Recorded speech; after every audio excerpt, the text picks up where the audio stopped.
Five Nights at Freddy's was my introduction to indie games. Now, technically it wasn't my first indie game, but it was where I first heard the term and is thus what I associate it with. The idea that anyone could publish a game that anyone else could play all by themselves was an incredibly alien concept to me. You simply had to go through a publisher. This was an idea so engraved into my head for some reason that I legitimately thought that when people referred to FNAF as an indie game, I thought it was in reference to the art style. And you wonder why I don't think we can trust the opinions of children. For as cringe as it may be to admit, it's a series that means a lot to me. It's part of what got me so interested in wanting to make YouTube videos. It showed me that you don't have to rely on big name companies or publishers or whatever to do what you love and to make it big. But that's enough of the sentimental garbage. The games are also just fun in their own unique way. Sometimes, at least. And given that what was once the last hurrah for a no-name indie game developer is now getting a movie today, I thought it would be fun to look back at what came before. The only things I will not be talking about are the movie and Help Wanted 2, because I wanted to release this video on the movie's release date, given it is the spooky month. I obviously wouldn't have time to cover it, and Help Wanted 2 isn't even out at the time of releasing this. Also, when it comes to covering the stupidly overcomplicated story across the whole series, I'm going to be ignoring it for the most part. I'll cover it a little bit with the books, mainly because there are times when it feels like the only reason for their existence is to add more to this ridiculous narrative. But with the games, I'll stick to the story that's in the game, with the exceptions being Pizzeria Simulator and Security Breach, for obvious reasons. With that out of the way, let's take a trip down memory lane and begin this overly long Five Nights at Freddy's retrospective.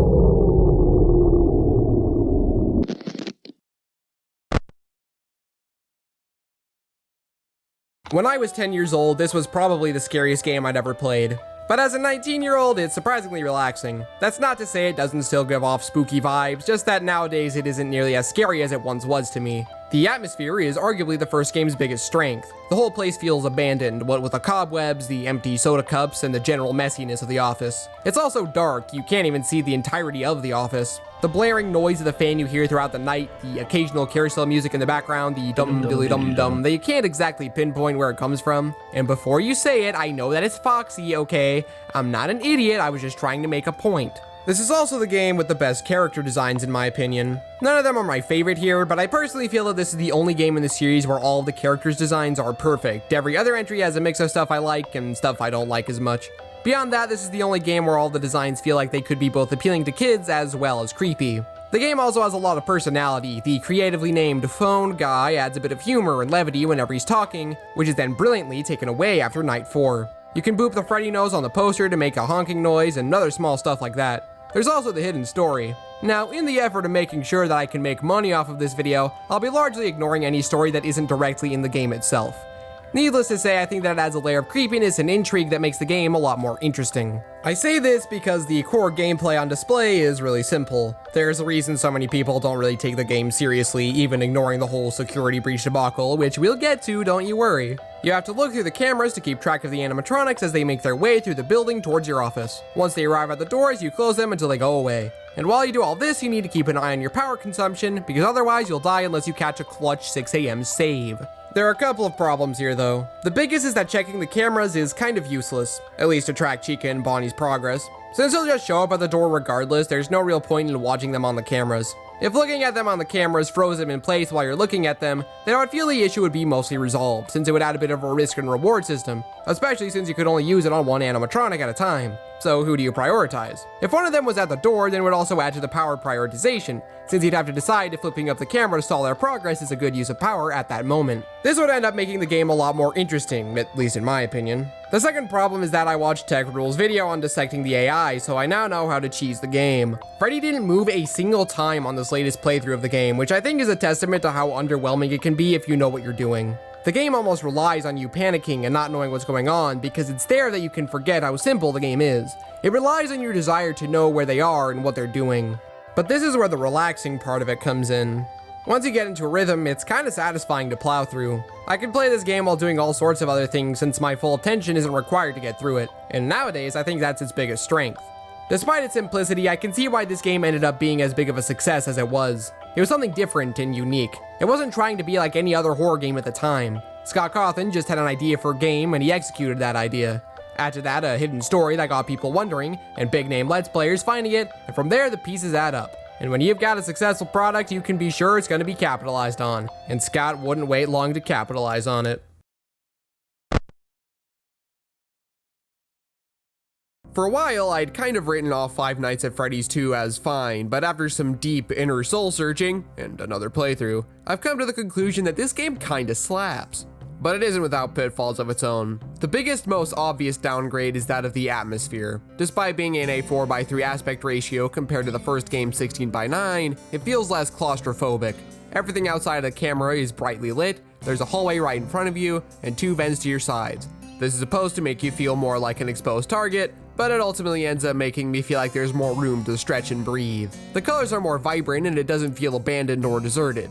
It really doesn't feel all that creepy. The audio singer that plays sporadically in the first couple of nights has a bit of that feeling, though it becomes background noise in later nights because of how often it's played. You don't even register it at a certain point. Even as a 10-year-old, this game didn't scare me nearly as much as the first one. The design of the characters is also a bit of a mixed bag here. I really do not like the toy variations of the characters. Toy Freddy is just too goofy looking to be taken seriously, Toy Bonnie is ugly, and if you seriously are into Toy Chica, I have no choice but to belittle you and look down on you. She's so unscary with her beak that Scott removed it whenever she went on the hunt, but that just ended up making her look like a Skittle. Mangle is the only toy design I like, but that's only because of the concept, a mess of wire and metal. Only being able to make radio noises is such an interesting idea, and it helps it to stand out. The in-game justification for this isn't the best though. Why wouldn't the children target the other 3? Why would the staff let the children get close enough to destroy them? How is Mangle so brittle that children can do this?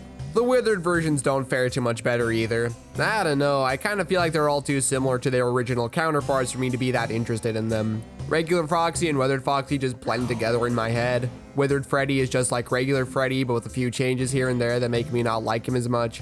I will say though, seeing him stand in the entrance of the office larger than the frame is a pretty cool shot. Withered Bonnie missing his face is kinda neat, and I like Withered Chica's constant T-posing, certainly memorable. But still, they aren't quite as good as the first game's designs. Where the game sees a massive improvement over the first one is with the gameplay loop.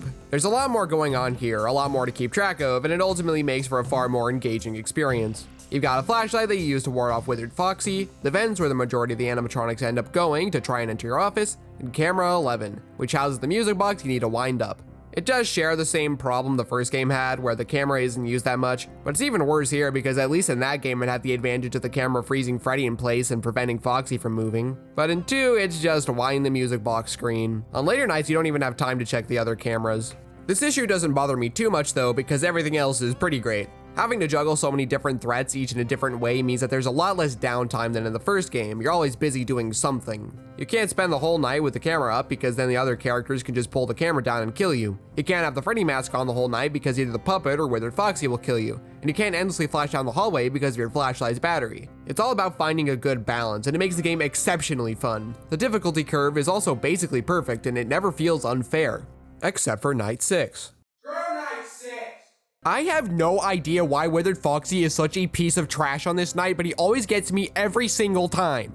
If his AI level is just a little bit lower, then it would be a fair challenge. But because it is where it is, it means he's far too aggressive. I swear I'll be flashing him enough, and 5 seconds later, bam, there he is. Hands down the most unreasonable 6th night in the entire series. And no, Ender Night does not count. We'll get to it. The story is a lot more pronounced this time around. Phone Guy actively refers to an investigation going on, and there are mini games you can get when you die sometimes, which are all related to death. It's interesting to me that he went even further with the story, given how out of the way it was in the first game, though given that it was one of the things that made the game so popular, I guess it isn't that surprising. It's also here that a FNAF staple was truly born, that being the hidden lore of the series gets increasingly ridiculous and nonsensical. The whole thing is a demonstration of how not to tell a story, though since I am uncovering the Fazbear Frights books in this video, I won't be getting into that too much. Overall, FNAF 2 may not have as good an atmosphere, but it more than makes up for that with its incredible gameplay loop.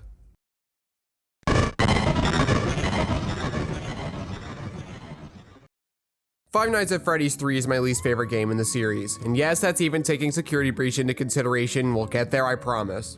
This game does have good elements, and it's far from the worst game I've ever played, so let's go over them. And just in case you're wondering why some of the footage has radar turned on, it's because William Afton formatted the hard drive and I lost all my footage of the first 4 games, and I refuse to play through this game naturally again.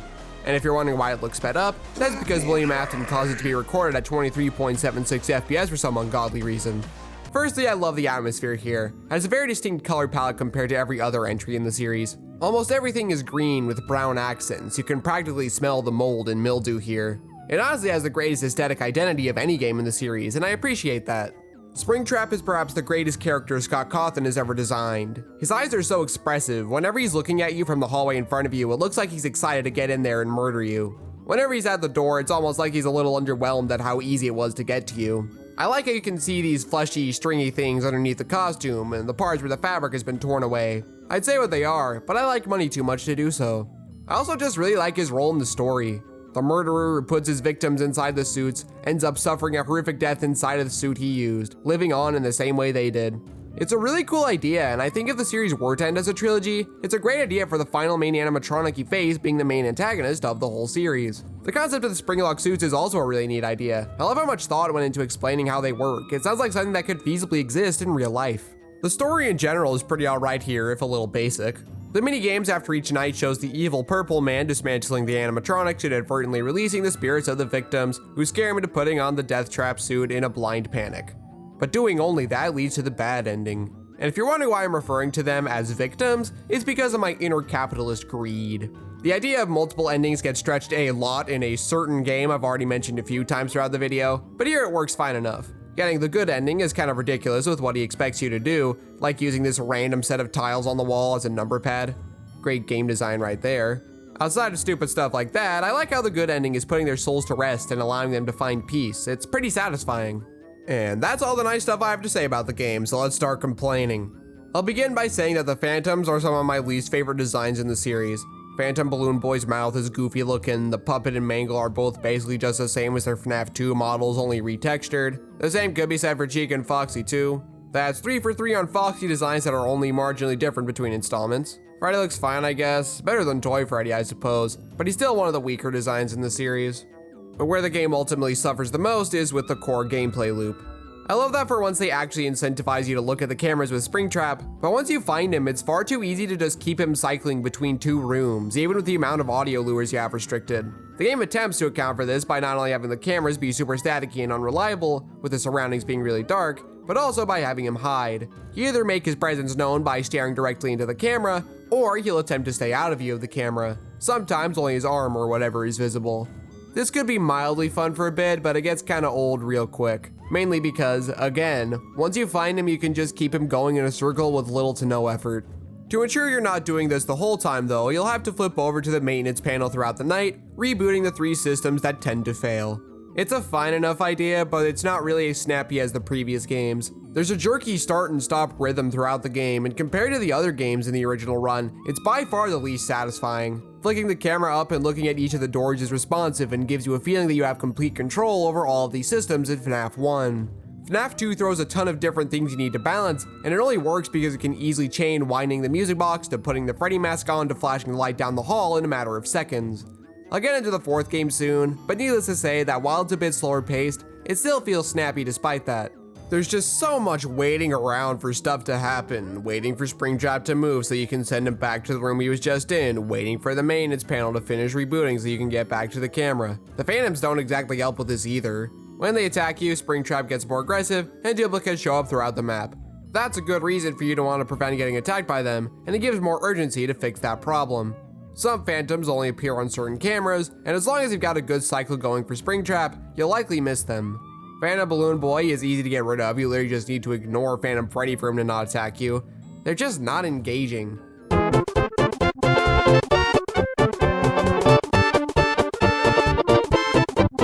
My proposal to fix the game involves 2 simple changes. The first change would be to make the map at least 2 times the size of what it currently is, and the second change would be to make it so that you can't lure Springtrap to the same room immediately after he leaves. This would mean that instead of just getting him stuck in rooms 9 and 10 for the entire night, you'd have to strategically move him throughout the building to prevent him from getting to your office. If this were the case, then most of the vents would all just move him to a room closer to you, rather than directly into your office, because a bigger building means more vents, and it would be a little unfair if you lost track of him and weren't unable to seal the vent in time. I'd also make it so that the maintenance panel doesn't take nearly as long to reboot so that the game would still feel snappy to play, but whenever you look away from the camera, then Springtrap moves faster, which would encourage you to stay on the cameras for as long as possible. For this new system, I would also make it so that the Phantoms appear more frequently, though I would change Phantom Freddy's behavior since he's far too easy to avoid. As a resident not game designer, I don't know if this would actually fix the game or not, but I do know that it would make it a lot better for me personally. I like the atmosphere here, Springtrap is a wonderful antagonist, and I think that the story is implemented the best out of the original trilogy. but that core gameplay is just so abrasive to me that it doesn't matter. Also, the jump scares suck. The only positive thing about it is that I like seeing Springtrap move. And thus, Scott decided that the final FNAF entry couldn't have bad jump scares, so he set to work on another game.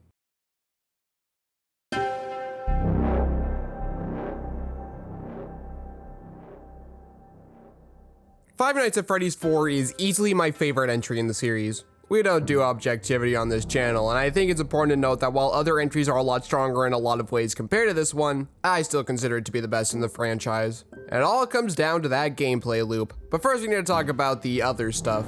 The atmosphere here is great, managing to perfectly capture the feeling of being a younger child in the middle of the night. A lot of this comes down to the audio cues.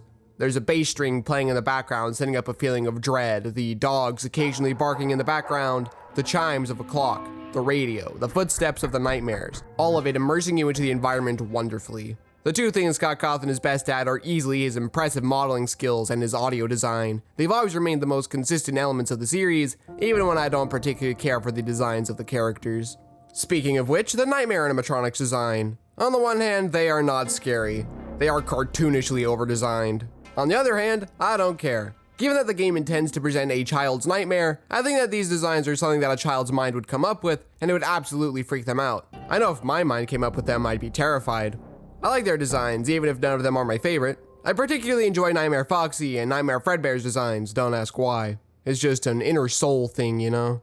The game almost acts as a half step between the original trilogy and the direction that Sister Location would take the series. The story it tells here feels largely disconnected from everything else that came before. It's about a child who is constantly antagonized by his older brother, with a phobia of the Freddy's restaurant that he's forced to go to all the time, ending with his older brother accidentally killing him in a freak accident. Not only is it depressing, but nobody knows how it fits into the larger picture of FNAF's ludicrously overcomplicated narrative. As I've already stated, I'm not that interested in talking about that side of the series, but I do think it's important to bring up given how part of the game's reputation is hinged on this fact. Even 8 years later, it sticks out like a sore thumb. Honestly though, I think this game has the best implementation of a story out of the original 4 game run. There's a bit more substance to it, and it also feels like 5 distinct narrative chunks instead of one chunk that's split into 5 parts. Okay, now for what makes this the best game in the series, the gameplay loop. For the then newest entry in the series that was made popular by loud YouTubers over-exaggerating their reaction to the spooky jump scares and screaming, Scott decided to focus entirely on audio cues. So much so that there's a mode that makes the entire screen blank, leading to the most boring Markiplier video of all time. I think it's a great change of pace, and it manages to be extremely engaging. There are 4 points on the map that you need to check: the left door, the right door, the closet, and your bed. Your bed houses Nightmare Freddy's minions, the Freddles that you need to consistently ward off with your flashlight throughout the night. The closet houses Nightmare Foxy, but only if he gets into your room. And the 2 doors feature Nightmare Bonnie and Nightmare Chica, on the left and right sides respectively. You bounce between these areas throughout the night, and it's a ton of fun. At the doors, you need to check for breathing, and if you hear any, you shut the door. If you don't, you flash your light down the hall to ward them off. Nightmare Foxy will sprint between both sides before picking one side, or you must then close the door to ward him off. Otherwise, he ends up in the closet and acts as the second timer-based animatronic in the game, with you having to keep the door closed on him until he resets back into a plush. I adore this loop. It's not a particularly challenging game, but it is by far the most engaging entry of the original 4. Every time you go to a door offers a tense moment as you need to be sure that you heard breathing, because shutting it without them actually being there penalizes you by having them walk right up to the door and then into your room. The only thing I can criticize in this regard is that the flashlight button and the closed door button are right next to each other, and there have been quite a few moments where I'll accidentally shine the flashlight down the hall when I hear breathing, and it's really frustrating. It doesn't happen often enough to be a major problem, though separating the buttons you press would have been helpful. Maybe the console port would be better to play, though I already have them on PC, so I ain't gonna buy them again just to make sure. Everything I mentioned in those last 2 paragraphs is all related to the first 4 nights. The 5th night does something cool that cements this in the top spot for me. You enter night 5 with the muscle memory that you've obtained. You're probably accustomed to the game and are in a groove. And then this guy shows up. Nightmare Fredbear's inclusion here is genius, not just in terms of story, as it is what immediately precedes the funny Markiplier statement, but also in terms of gameplay. The tension is immediately shot back up as you have this new threat that works completely differently from anyone else in the game that you suddenly have to learn. But what's great about him is that he's not really that unfair, since he does use mechanics that other animatronics have also used. You just have to pay attention to his audio cues to keep track of him. He'll run between both the left and right hallways just like Nightmare Foxy, Warding him off of your bed or out of your closet also works the same as it does with the Freddles and, again, Nightmare Foxy. He acts as what is essentially the final boss of the game, and he ultimately adds to the experience in a positive way. Thus concludes the original run of Five Nights at Freddy's. There's a clear disconnect between these entries and everything from Sister Location beyond. Not only in terms of how these four released within 11 months of one another compared to the year plus wait afterward, but also in terms of how much wackier and insane the story got, as well as leaning a lot more into sci-fi elements. I'm nostalgic for these games, even 3. Not as nostalgic as I am for Mario, Zelda, Sonic, etc., but still. It reminds me of a simpler time, and I probably wouldn't be making YouTube videos without these 4 stupid, wonderful games. Now onto what is arguably the most important release in the entire series.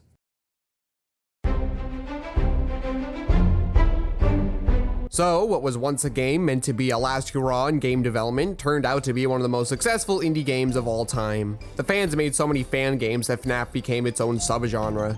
The sequels were just as beloved as the original release, for the most part, and they also made a ton of money and maintained steady popularity throughout the end of 2015. All this on top of a successful book release, it's easy to see why Scott's ego grew. This isn't even something I'm looking too far into or anything like that. He confirmed as much in an interview with Dawko. FNAF World was released as something buggy and unfinished. Unlike Security Breach, which we'll get into later, it doesn't even have the pandemic and an overly large scope to blame. But Scott, being the ultimate Giga Chad that he is, refunded everyone who purchased the game and took it off Steam before re-releasing it as a free download on GameJolt. But why is this game the most important release in the series though? I'll let him explain instead of just saying it for him. It just served as a really important lesson for me that you should never take, it taught me to never take for granted. Yeah. How special it is to have a group of people who are eager to play what you make. Scott, realizing that he can't just rush out a game and expect the community to lavish you with praise, ultimately set a higher bar for future entries. Outside of Security Breach, which again we'll get to, the biggest problem with the games was game design, not lack of polish. But how does the game itself hold up 7 years later? Well, I think it's important to mention that I do not care for RPGs. It's not for lack of trying. Every turn-based RPG that isn't Mario related, excluding Legend of the Seven Stars, has always struggled to hold my interest. I'll try them out, get bored after an hour or less, and move on to a different game that's a lot more fun. Even Paper Mario 64, the Thousand Year Door, and the Mario and Luigi games aren't quite as enjoyable as the rest of Mario's usual lineup for me, so I don't think as highly of these games as everyone else does. I've accepted this fate. Anyway, FNAF World is an RPG. This was honestly the game I struggled with the most, mostly because it leans a lot more heavily into the RPG elements than I remembered. I like how the battles are structured like a turn-based RPG, just without the turns. But the cooldown before you can go again can take quite a while, and it makes the fights drag a little longer than they should. The random encounters are just as frustrating as they are in regular RPGs, and I don't like how random unlocking new characters is. Setting them up in the same system as the regular battles means that it can feel like progression is random. I can't honestly say if the game is even bad or not given my anti-RPG bias. There's stuff that I like here, like the glitched objects that take you to this sub-level with you having to navigate through to access new parts of the world. That's kinda neat. But actually getting through the overworld and trying to find secrets and whatnot can be a real drag because of how often you'll come across enemies. I feel like there should have been a system similar to Zelda 2, where the enemies will pop up on screen in the overworld and interacting with them starts a battle. That way you can save some time when planning your route. I find that Update 2 is, on the whole, a lot more enjoyable than the base game, mainly because it's not all RPG related stuff. The meta stuff is just on the edge of being cringe, and I like it. There are a bunch of mini games that you need to play in order to unlock overpowered characters to take on a new ultra overpowered boss. You've got Foxy.exe, which makes fun of Sonic.exe, a Star Fox parody that's still somehow better than Zero, Chica's Magic Rainbow, which maybe leans a bit too much into the overly hard trollish nature of the classic Rage games like I Wanna Be the Guy, though it does lead to a great ending twist that the final boss is the rainbow, which only works because of how frustratingly stupid that section of the game is. I don't really have much to say about this game. It's fine enough for what it is, and I think it marks an important step in the series' quality moving forward, but it's a very not for me kind of game.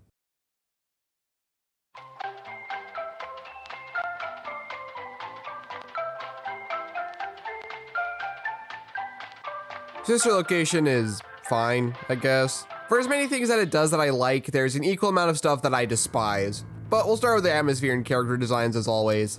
I have no idea how I feel about the atmosphere of the game. It leans into sci-fi elements hard, and I like that. It's a super unique vibe that no other entry has. It also has quite a few tense moments, like when you're under the desk on night 2 and the entirety of night 4 with the creepy robot staring at you with its red eye, the clicks of the spring lock throughout the night, as well as the many creepy miniature mannequins climbing around the suit. It's a pretty cool vibe. There's this one great moment on night 2 after the power goes out and before Baby speaks to you and all you can hear is a high frequency hum. It perfectly sets up this moment of dread. On the flip side, these are the only moments like these throughout the entirety of the game.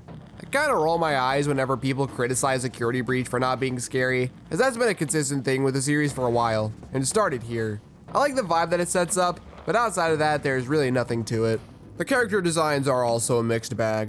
I don't particularly care for Baby, and I think that Ballora is ugly. It's fine for me to say this since she's a robot. But the Funtime variations of Freddy and Foxy are some of my favorite versions of them in the entire series. In fact, Funtime Freddy just straight up is my favorite Freddy design in the series. Ennard is similar to Mangle in that he's a spaghetti mess of wires and other loose parts with a creepy clown mask over his face.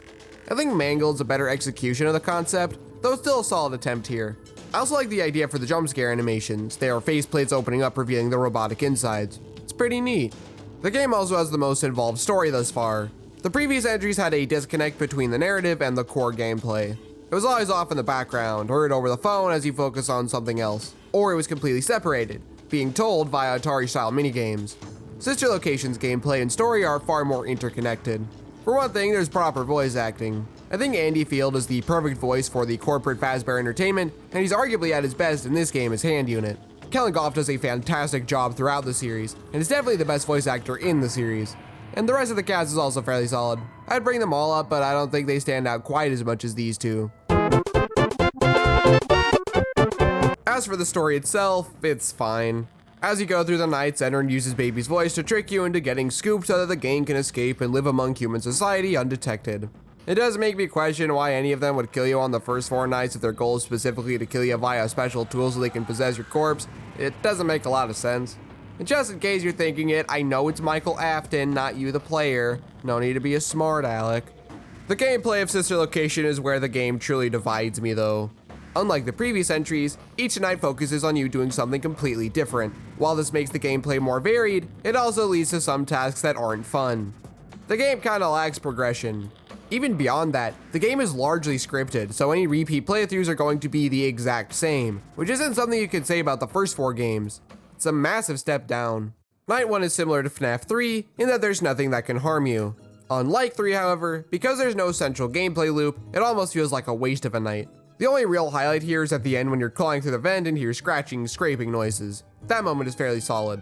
Night 2 is easily the best night in the game. Yes, it does peak that early. Your voice guide changes to the angsty teen setting, which while initially a funny ha-ha as it were, glitches out when you're zapping Ballora and Funtime Foxy, creating an ominous feeling setting up the main task of the night. Then you get into Baby's room where the shocker isn't working anymore, thus causing a system reset. That's when you get into the good stuff. You're under the desk with the bitty Babs trying to pry the covering open, and it's really tense as you try to keep your mouse over the thing enough to prevent that. Then you need to sneak through Ballora's gallery, listening to her music box to make sure you aren't getting too close. I also really love the moment where, as you're intently listening for her, the voice guide blasts through the speakers telling you to hurry up. One of the best moments in the series. The problem with this section is that it's entirely scripted. She always passes right in front of you in the exact same spot. I haven't reverse engineered the game, but I assume that the way this is set up is that there are invisible trigger points throughout the room that the player passes through. I can't think of any other way that it would have been coded. I think that it being set up like this leads to the section being massively undercut. Maybe it would have been too much work or something, but I think having Ballora free roaming would have made the section far more engaging, the only trigger being when you're told to hurry up. The section after this is easily my favorite part of the game. Funtime Freddy's in the room with you, the lights flashing on and off. You have audio that you can play to try and dissuade him from attacking you. Your goal is to flip open the maintenance panel and reboot the many different systems. The atmosphere is perfect. It's tense with you thinking about how you can charge it up before disconnecting, since not holding it down causes it to decrease the percentage. While not challenging, it is an engaging part of the game and I like it a lot. Night 3 is whatever. You have to go through Funtime Auditorium to perform maintenance on Freddy. The section with Foxy is a neat idea, but since it's a straight line toward the door, I don't think it can really flourish here. You just take a few steps, flash the beacon, wait a moment, continue, rinse and repeat. I didn't even see Foxy on this most recent playthrough. After this, you open the faceplate and torso section to remove Freddy's power module. Then you turn to take the Bonnie Hand Puppet's power module, but uh-oh, he gone. This then leads to the most finicky and annoying section of the game, where you have to wait for him to rise up enough to grab the module, but not so much to where he fully rises and kills you. This wouldn't be too bad if A, he didn't retract at the tiniest amount of light interacting with his body, and B, be in the game with the worst cursor in the history of gaming. For some bizarre, asinine reason, Scott decided that the mouse just needed to really suck. It magnetizes to the center portion of the screen and moves the camera until it hits its boundary, where you can then actually move the cursor. I have no idea why it's like this. It makes playing through the game extremely frustrating sometimes, especially here since Bonnie will be in the perfect spot for you to grab him, but then the sucky cursor won't get to him in time, meaning you have to wait yet again. The only thing Night 3 does well is the ending, where you'll get jumped by Foxy, causing you to groan with annoyance as you must now redo the section, only for the little girl to show up again. Then the screen fades in and you have this weird mask on. Baby starts talking to you and then bam, Night 4. I like that transition, it keeps the game fresh. Now you're probably gonna think I'm crazy, but I think that Night 4 is the most mechanically engaging night of the entire game. You've got 10 spring locks, 5 on each side with only 2 that you can reach at a time. Throughout the night, you need to keep them wound up since they continually loosen. There are also a bunch of mini arenas climbing inside of the suit and climbing along the sides. The ones climbing in your suit don't harm you, and for the longest time I didn't know what the point of their inclusion was. But then when I actually paid attention to what Baby was saying, I noticed that she said there's barely enough room for one person in there. So the mini arenas climbing inside of the suit is the in-game justification for why the spring locks loosen faster as the night progresses. The ones on the side will kill you, so you have to shake them off. But wiggling causes the spring locks to loosen even faster. So it's a balancing act of making sure each of them is wound up enough while making sure none of the mini arenas end your existence. Now I know what you're probably thinking. Wow, Josh, I can't believe you actually like Night 4. Fun fact, no. While the concept is cool, the actual execution is pretty bad, for 2 reasons. First, the difficulty is way too high. By the last third, the spring locks loosened way too fast, and there were several times I was within the last 10 seconds and died because a lock on the opposite side of the screen that I couldn't even see completely loosened. And because you get a mini arena jump scare regardless of how you failed, it means that you don't even know what you need to improve on. The second problem is that when the mini arenas on the side show up, it's always at the exact same time. The night lasts 3 minutes, and if you have a stopwatch, you can just wiggle at the exact time both of them show up with no issues. And while it does make the night significantly easier and even a little fun, I don't think I should have to bring in real-world items to improve the experience. If the mini arenas showed up at random times and the spring locks loosened slower so you had time to check your size for said mini arenas, it would be really fun. But as is, it's just overly frustrating. Night 5 is whatever. The game has this really neat idea of not telling you how to go left. It gives you all the controls you need to know at every other point in the game until the very end. Outside of that, there's not much to this one. Just see that the technicians were killed, go through Funtime Auditorium again to find Baby, enter a passcode that's timed for some unfathomable reason. Then you just follow Ender's instruction and get scooped. What riveting gameplay. I like the ending shot of the game, the music from the show Michael was watching playing in the background as the camera pans to his silhouette in the mirror before his eyes open, revealing them to be purple. Outside of that, it's a pretty weak ending to the game.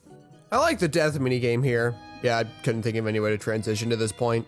Unlike the minigames in the previous games, which are all mostly about doing a simple action and watching whatever horrible monstrosity happen immediately afterward, most of the time not even doing anything other than walking around in general, this one feels more like an actual game.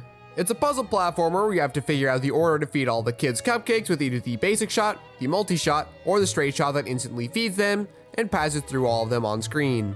Outside of the overly strict time limit, I think it's pretty fun and satisfying to figure the order out. It's nice to have a good secret in the game because the other major secret is Ennard Night.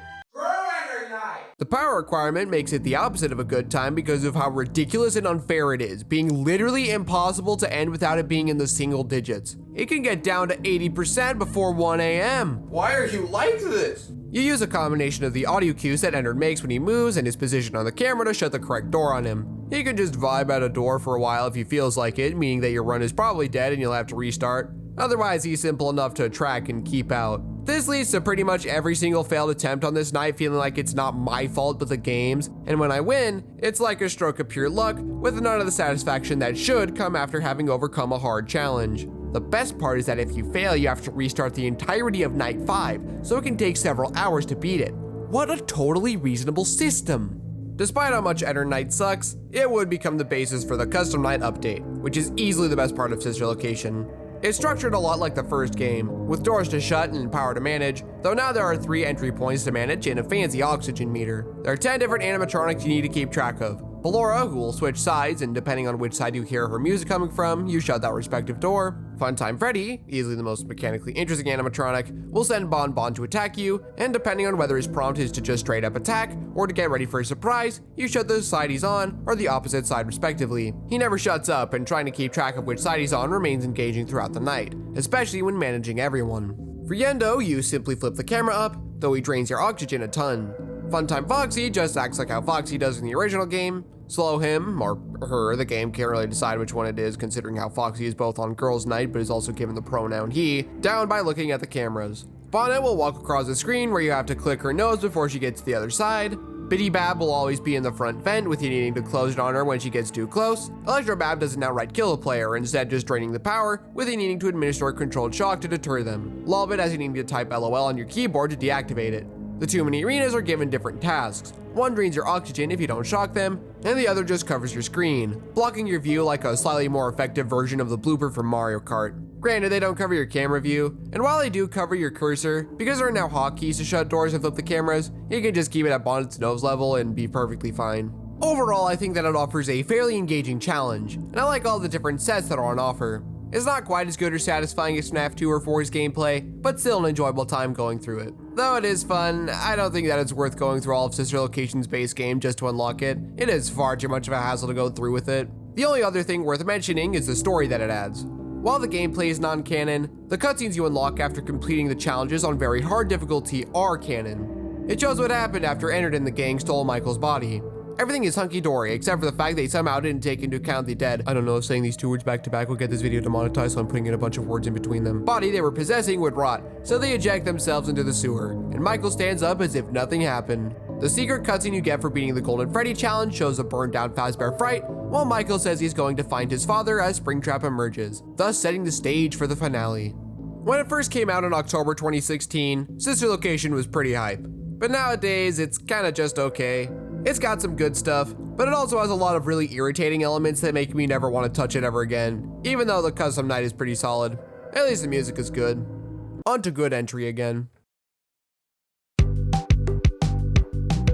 So in 2017, Scott just casually released what appeared to be another funny little joke game. Not too out of the ordinary for the guy, but the real joke was that this was actually the 6th mainline entry in the series. It's always been one of my favorites, despite certain issues that it has. I think that this game has the most mediocre designs in the series. Regarding the main animatronics, I like Lefty fine enough, and Molten Freddy is fine, but the rest of them aren't that great if you ask me. Scrapchap looks fine in the correct lighting, but otherwise he's far too goofy looking, unless you look underneath the suit and find this hilariously frightening abomination. I don't even know what the heck I'm looking at. Scrap Baby is an improvement over the original baby design, but I'm still not the biggest fan of her. But the animatronics you can get for the Tycoon part of the game are pretty neat. There's the funny Hippo Man and his crew, Trash and the gang, Candy Cadet, and the Rockstar variations of the main crew, who are perfectly fine.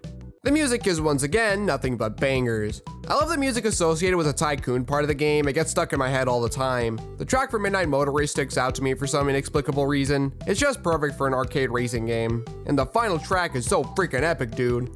I could go on listing every track in the game, but we've got places to be, so I won't. The game feels like it's all about wrapping the story up, luring all the remaining characters and destroying them in a fire, the whole pizzeria having been a ruse to lure them there, with little hints throughout the game offering clues to solve some of the series' bigger mysteries up to that point.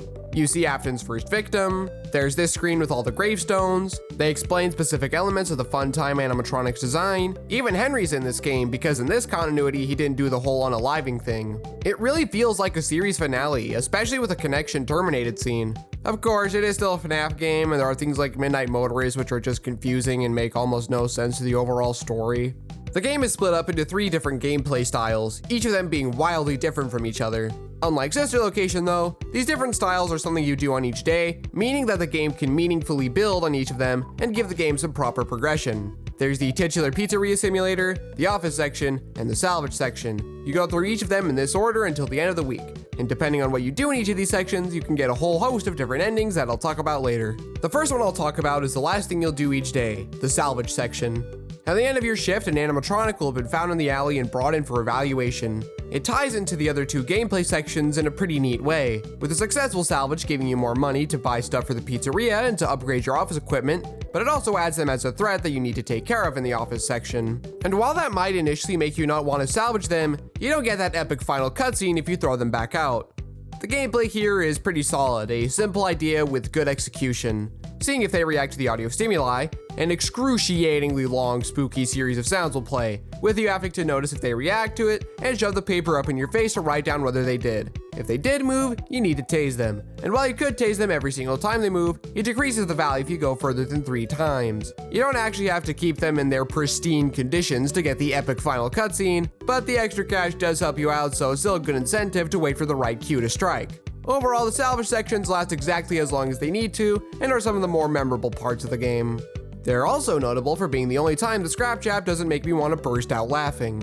Next is the titular Pizzeria Simulator, and it is by far the best part of the game. There's a variety of stuff to buy, some cosmetics to add to the atmosphere, stuff to bring your liability up or down, animatronics to give entertainment value, as well as a bunch of mini games that you can play. In the grand scheme of things, it's the least important part of the game. It doesn't matter what you do here as long as you get your FAS rating high enough, which is easy enough to do by just playing a few of the games, but I don't know, there's just something appealing about it. You could choose whether or not to sell out for some advertisements for a big payout, at the cost of playing a blaring ad in the middle of the office section that alerts all animatronics to your location, and some of the mini games are pretty fun in their own right.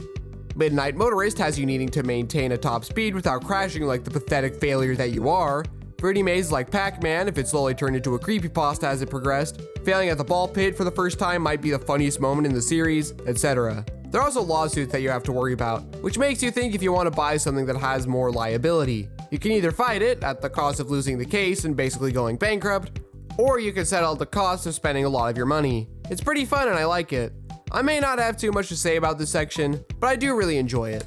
Man, do the office sections suck. I like the ideas that it has, but it's just an absolute pain to play through. You have a series of tasks that you need to get done, with money you have saved over from the pizzeria section being used to buy upgrades, encouraging you to not spend every cent you own there. But if you choose to salvage the animatronics, then you have to deal with them. You can track their movement with a motion detector, lure them away with an audio lure, hence why it's called an audio lure, and you can look at the vents to ward them off.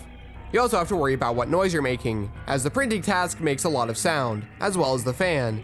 But if you keep the fan off for too long, you'll overheat. There are 2 major problems I have that ruin the whole experience. First, there's just not enough actual feedback. Because it's impossible to see the animatronics, it kinda just feels like you're taking blind shots in the dark. And winning feels like you made a series of lucky guesses. Looking into a vent guarantees that nothing can get in on that side, but it doesn't feel right. Every other game in the series gives you at least some visual information to help guide you, even FNAF 4. It's a similar problem to 3 in that it's not satisfying to play. But the far bigger issue is that this game is riddled with some of the most unfair and stupid RNG I have ever seen in any game.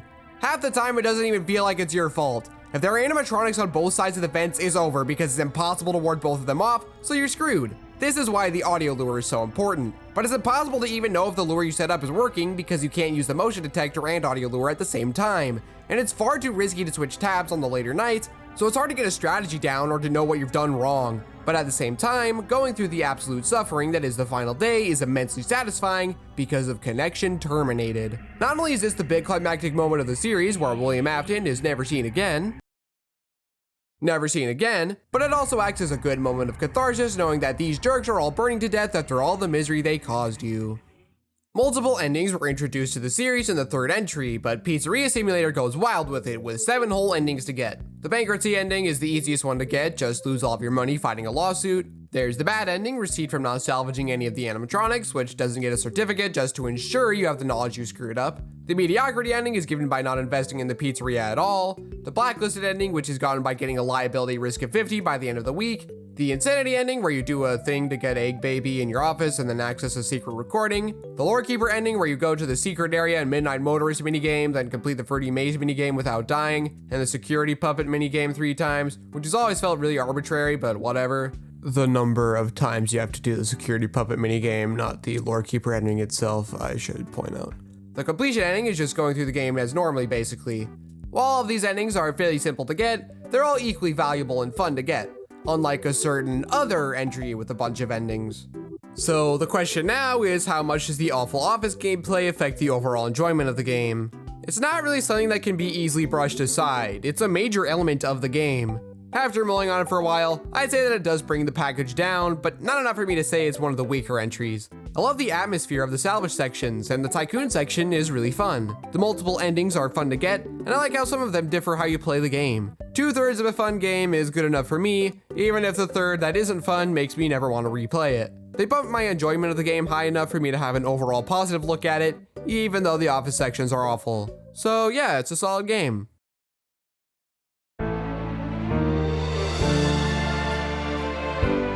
I don't have a ton to say about Ultimate Custom Night, but what I will say is that it's pretty neat. This game is a perfect send-off for the original series run, featuring every single animatronic asterisk.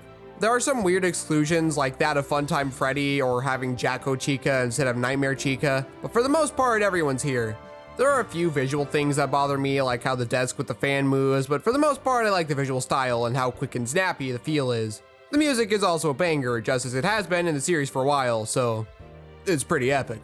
Not only is nearly every animatronic from across the series brought over into this game, but so are the many different gameplay elements. The doors and cameras are closest to how they worked from 1, the flashlight, music box, and Freddy mask from 2, the vent system from 3, and the oxygen nonsense from Sister Location's Custom Night, which I guess could also be seen as the ventilation thing from 3, but whatever. The duct system, audio lure, advertisement interruptions, and the need to keep yourself cool, but also the need to keep the noise down from Pizzeria Simulator. Yeah, they bring over a lot from that one. Since the gameplay is more similar to classic FNAF, I think these ideas work a lot better here.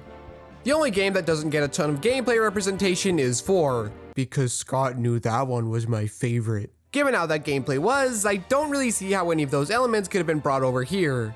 Animatronic behavior had to be changed for a lot of them since they weren't designed around this specific office or even this type of game, or were too similar to other animatronics. Toy Freddy can't come in through an opening in front of the office anymore, so instead he's off in the corner playing a FNAF fan game that you need to monitor and make sure he doesn't lose, lest you face his wrath when he rage quits. This is hands down the best change behavior of any of them.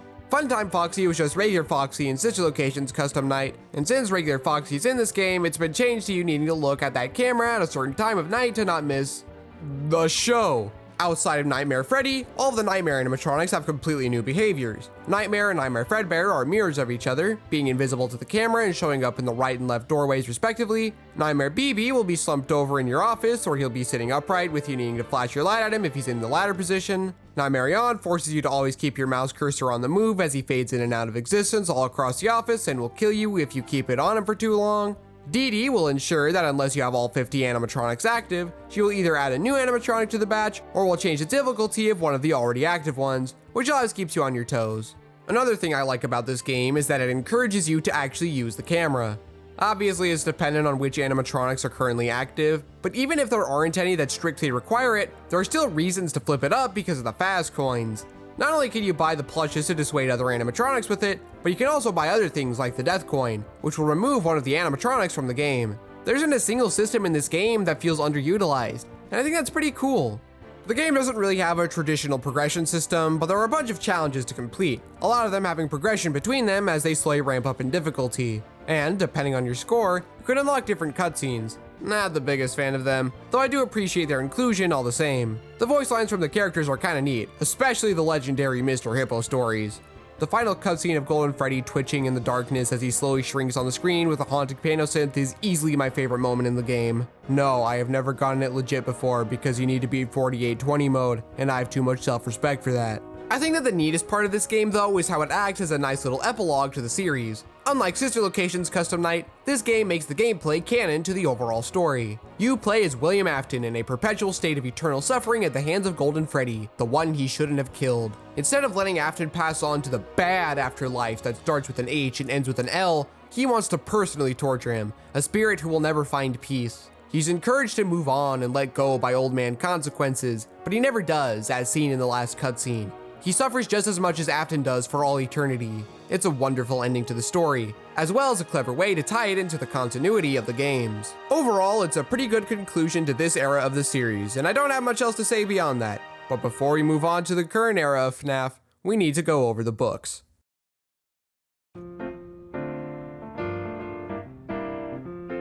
I have no idea what the general consensus on the books is, at least regarding the original trilogy.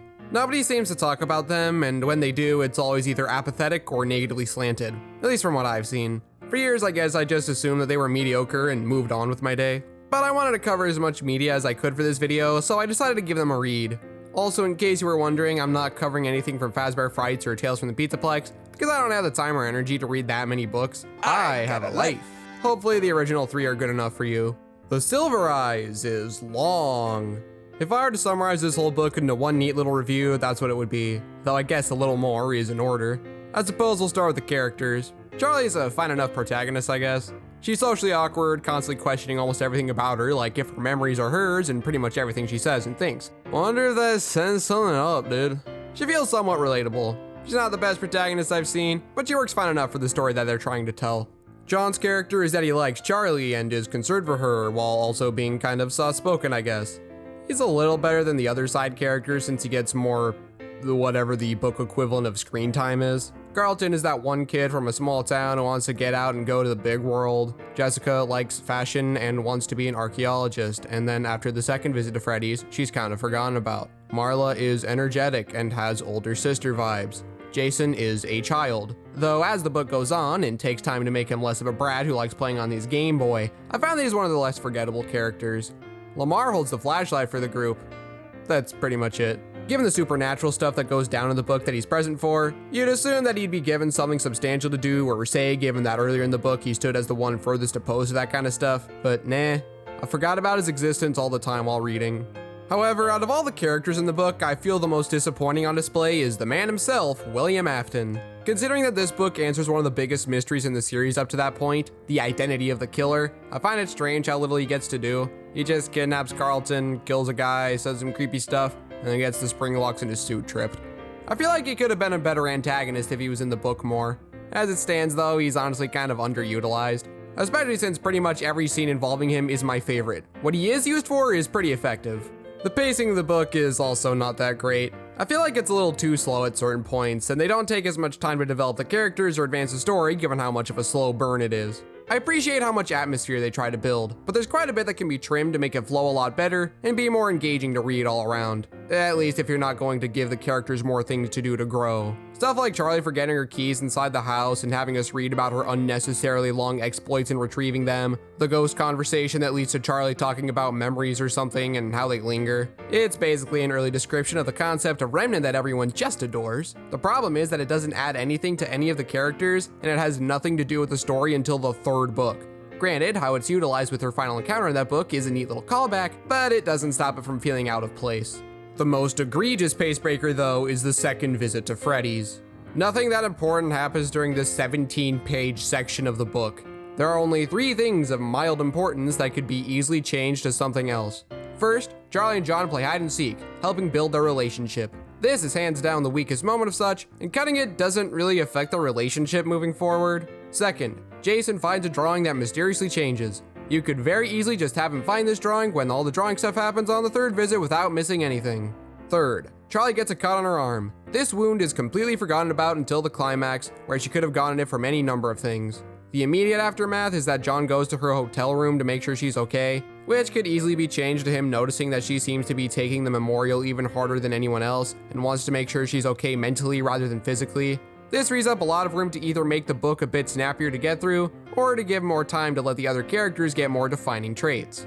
The plot does get interesting, with Dave the guard disorienting everyone in the pizzeria so he can kidnap Carlton, leading to them needing to figure out how to save them, though they still meander until they go to the pizzeria to find Jason after he runs away, determined to rescue Carlton. I feel like they could have done a bit more, but it's not the worst thing in the world, I guess. I also feel like they should have established Afton and Charlie's relationship so that when he calls her beautiful and later tries to force her to stay, it doesn't come out of nowhere.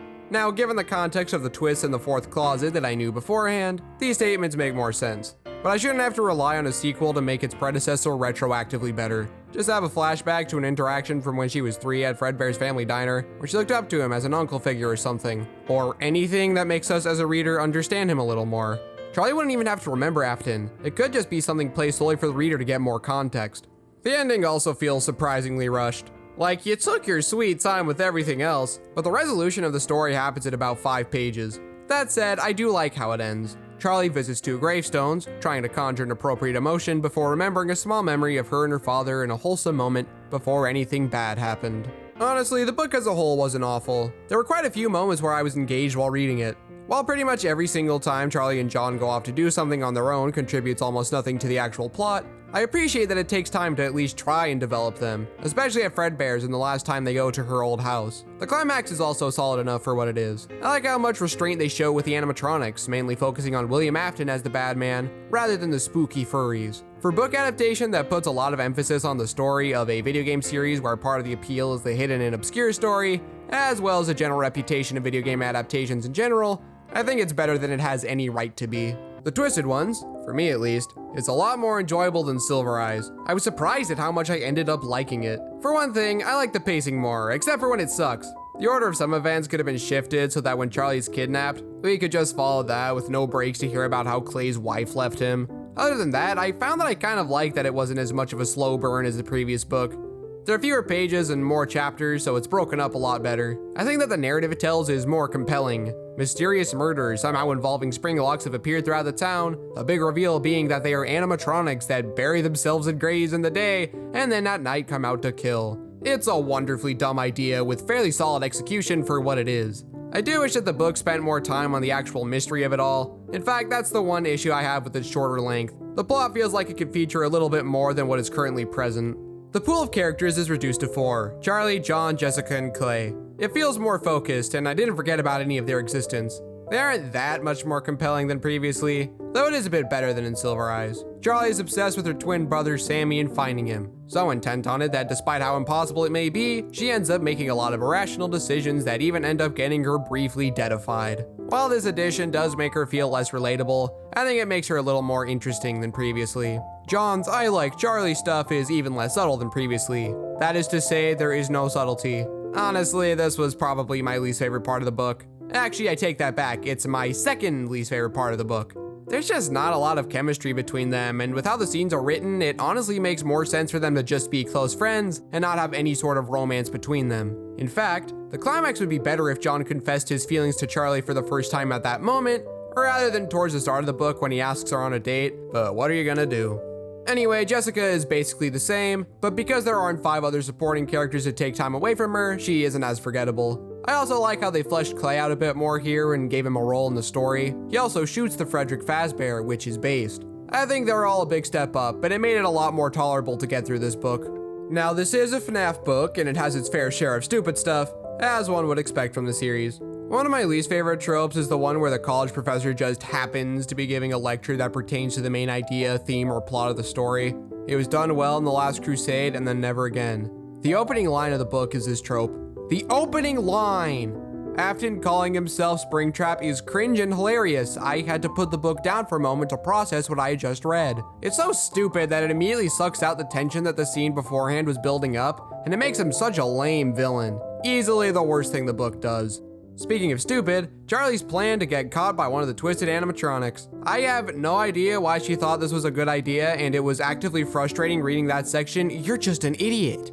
I also think that the twisted animatronics could be more developed. While the explanation is kinda dumb and borders on your suspension of disbelief, especially with the camera stuff that they pull in the next book, I think that the idea is pretty neat, and it feels wasted since they don't actually do any sort of trickery. What if they disguise themselves as the classic animatronics to earn Charlie or some other member of the gang's trust or something like that? John wants to talk to the original ones to get their help in finding Charlie. Seems like a good opportunity for some imposter shenanigans, but alas. Though the discs are used fine enough once Charlie escapes Twisted Freddy's stomach.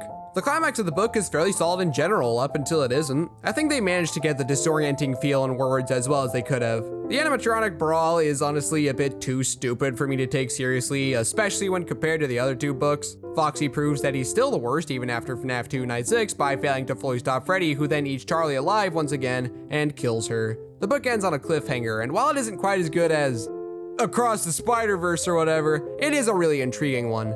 Charlie escaped without a scratch on her somehow, setting the stage for the last book in the trilogy to answer that question. I do think that they maybe tipped their hand toward the big Charlie twist a bit too much here, with Afton revealing that he didn't choose Sammy, he chose her. That is literally confirmation that she died before the events of Silver Eyes, and it makes it too easy to call what's coming next. Though maybe that's just because I knew to look for it since I already knew the twist. Still though, it was a shockingly enjoyable read, and I can't wait to see what they do next. The Fourth Closet. You know, I'm surprised to hear the words come out of my mouth, but I'd say it was my favorite. Figuring out what's going on with Charlie is an intriguing hook that leads to the book's biggest strength, which is pretty much everything that has to do with John and Charlie. They get the most engaging stuff to do in the book, even if they don't get in on a lot of the cool, destructive action. I do think it's a little disappointing that they find the real Charlie in a box, since it's immediately discarded and never thought of again. It could have led to an interesting plot thread, but they never actually explained what the purpose of her being in the box was, or why she was even there to begin with, and it just frustrates the heck out of me. I guess that Aunt Jen just put her in there, not realizing she was alive. Everything that has to do with characters not named Charlie or John is fine enough, I suppose. A quest to find and rescue the kids before Afton does certain heinous anti-live actions on them, and then ultra-live actions on himself involving them. Afton is a pretty big step up from the previous book, a lot more resentful than he was previously, which I feel should have been his mood in the Twisted ones. He's just too much of a joke after gleefully shouting, "I am Springtrap." I like how they made him a threat that I can take somewhat seriously. But unlike a certain 9th installment in a long-running beloved franchise, it doesn't try to undo what the previous entry did.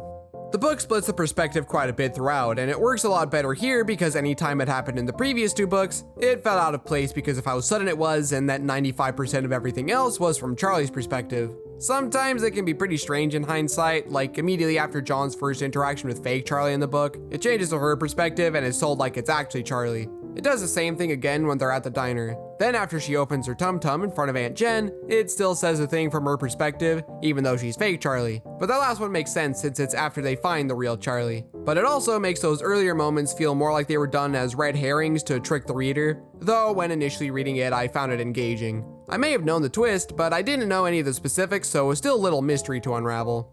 I'm a little disappointed in the climax, mainly because it's too fragmented, unlike the Silver Eyes, which had a fairly natural flow, though it's way less dumb than the Twisted ones. Jessica gets at least 10 uninterrupted pages of trying to escape Foxy and whoever the frick else, and it gets a little tiring and even boring at a certain point. Carlton gets the actual interesting part where he has to collect pages and convince the spirits of Afton's victims that he's a bad man and needs to be stopped, while most of Charlie and John's part in the climax is a massive exposition dump revealing the twist. Speaking of which, the biggest problem with the previous two books is that I could grasp the story and they weren't too confusing, so thankfully the fourth closet comes in and adds some of that gloriously stupid FNAF energy. The twist that Charlie is a robot, not even a possessed robot, just one infused with the grief of her father or something to that effect, is not only stupid and opens a bunch of plot holes, but it's something that I actually like.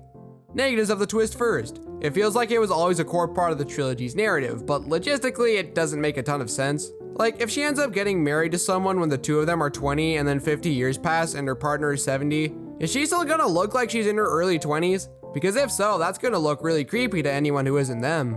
Among other such things Henry doesn't seem to think through, like how she heals and has scars. Then there are the plot holes. When Charlie goes to the tombstones at the end of the Silver Eyes, why doesn't she see her name on the tombstone?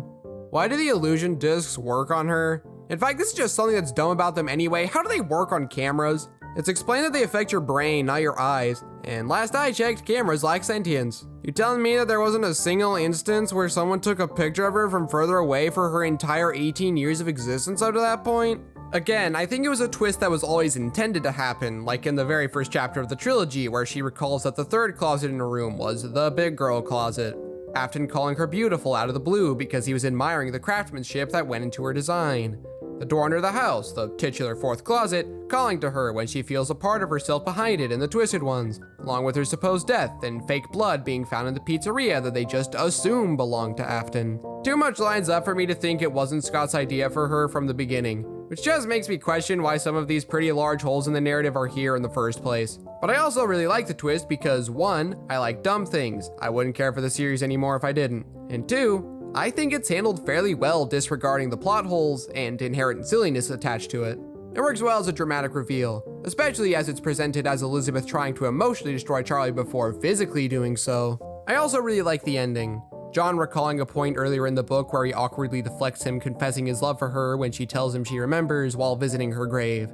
But then he sees her standing under a tree and goes to join her after looking at the tombstone. Not only is it ambiguous as to what the heck is going on with Charlie and or John, which is a case where the naturally confusing essence of FNAF works to the story's advantage, with one last little moment to make you think, but I also like how it calls back to and combines elements of the endings of both the previous entries, something I don't think I've ever seen in any other trilogy. John goes to visit 2 graves at the cemetery, presumably the same ones Charlie does at the end of Silver Eyes, and he sees her alive and well after having seen her die like in the Twisted ones, though he accepts it this time around as opposed to previously. After 9 straight days of reading these books, it's a pretty satisfying ending to the story and these characters if you ask me. Green screen explosion if no one did. Having never read these books before, or only knowing vague hints that happen here and there, I gotta say I ended up liking them a lot more than I thought I would.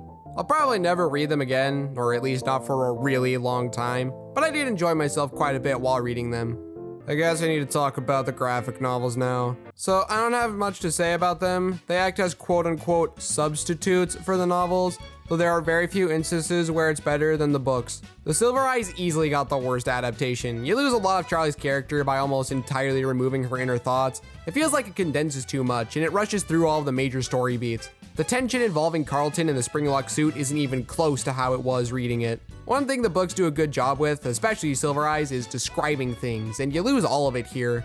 The art is also not great. I feel bad for saying that because I can't draw, and this is absolutely better than anything I could have done, and it's also probably not even close to as good as the artist can do.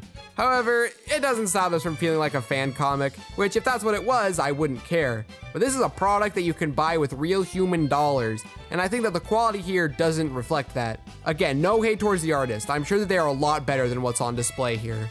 The Twisted ones is whatever. I love what they do with the Twisted animatronics, easily the best part of going through it was seeing the art. There are a few too many gradient backgrounds for my liking though. Afton saying that he took Charlie rather than saying that he chose her makes the twist in the 4th closet a bit too obvious for my liking. And the scene where she gets trapped is way less cool than how I imagined it in my head. It looks kinda goofy here.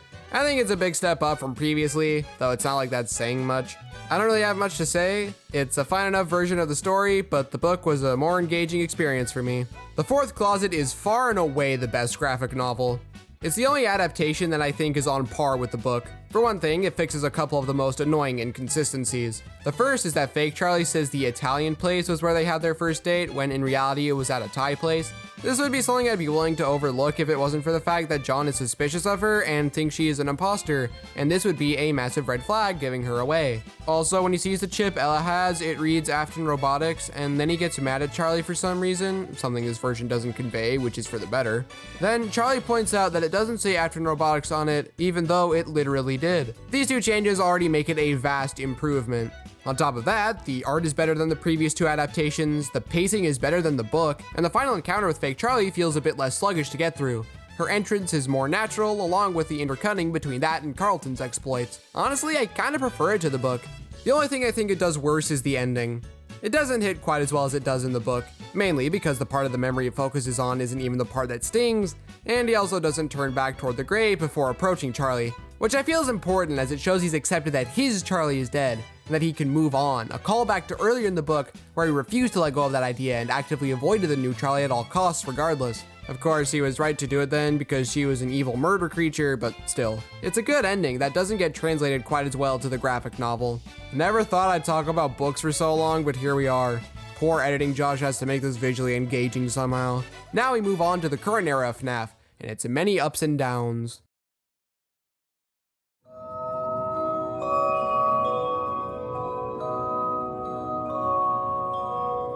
Help Wanted is a pretty big milestone in the series, being the first game developed by Steel Wool Studios instead of Scott Cawthon, as well as being the introduction to the new story that the series seems like it's going to follow, maybe, who knows.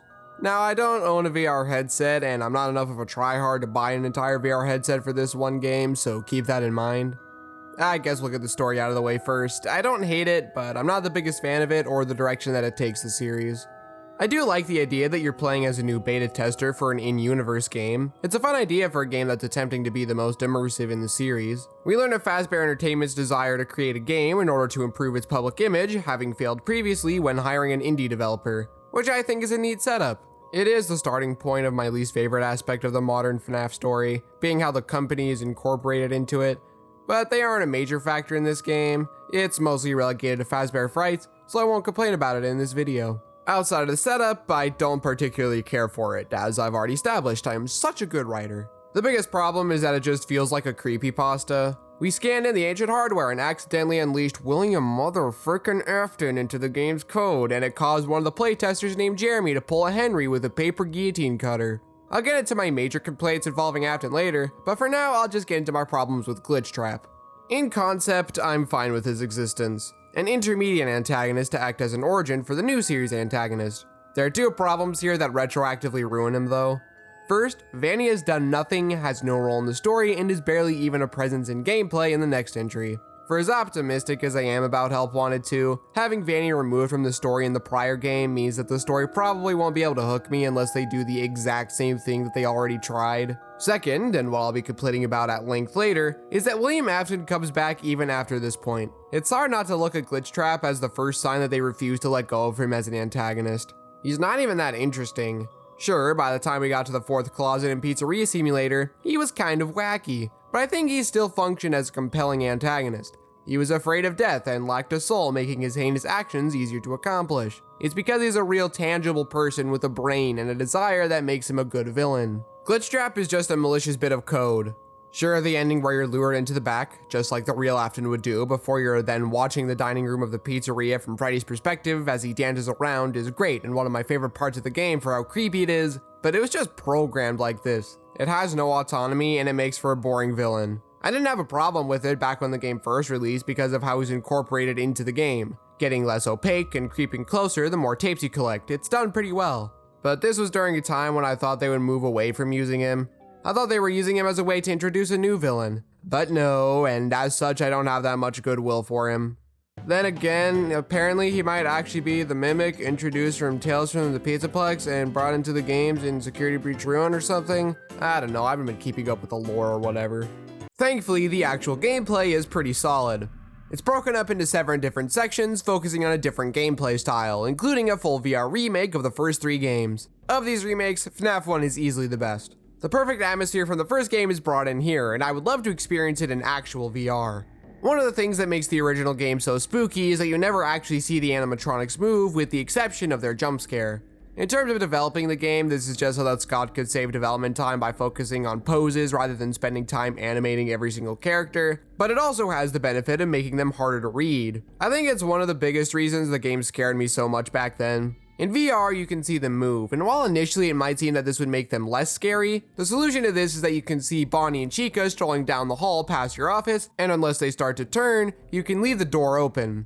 You're left vulnerable in the open, and it's terrifying knowing that at any point they can just stroll right into your office with you being unable to do anything about it. You could shut it on them to save yourself from the anxiety, but then you risk running out of power, thus encouraging you to stick the scenario out. The game plays out basically the same as the original, and I think that's the reason I like it so much. The remake of FNAF 2 greatly improves the atmosphere. Pretty much everything that I complained about is fixed. The office is a lot darker and grungier, it's way more claustrophobic, and it feels like there's no way of getting out. Unfortunately, everything else about it falls short of the original. I love the chaos of the original game and how satisfying it is to play, and it's just not here. There's no flashlight battery, meaning that there's no penalty for looking down the hall. Not like that even matters anyway, since Withered Foxy barely shows up, and he definitely doesn't stick around. Since the camera isn't a separate screen, you can keep track of the music box way more easily while looking in the vents, removing the best part of the gameplay loop if you ask me.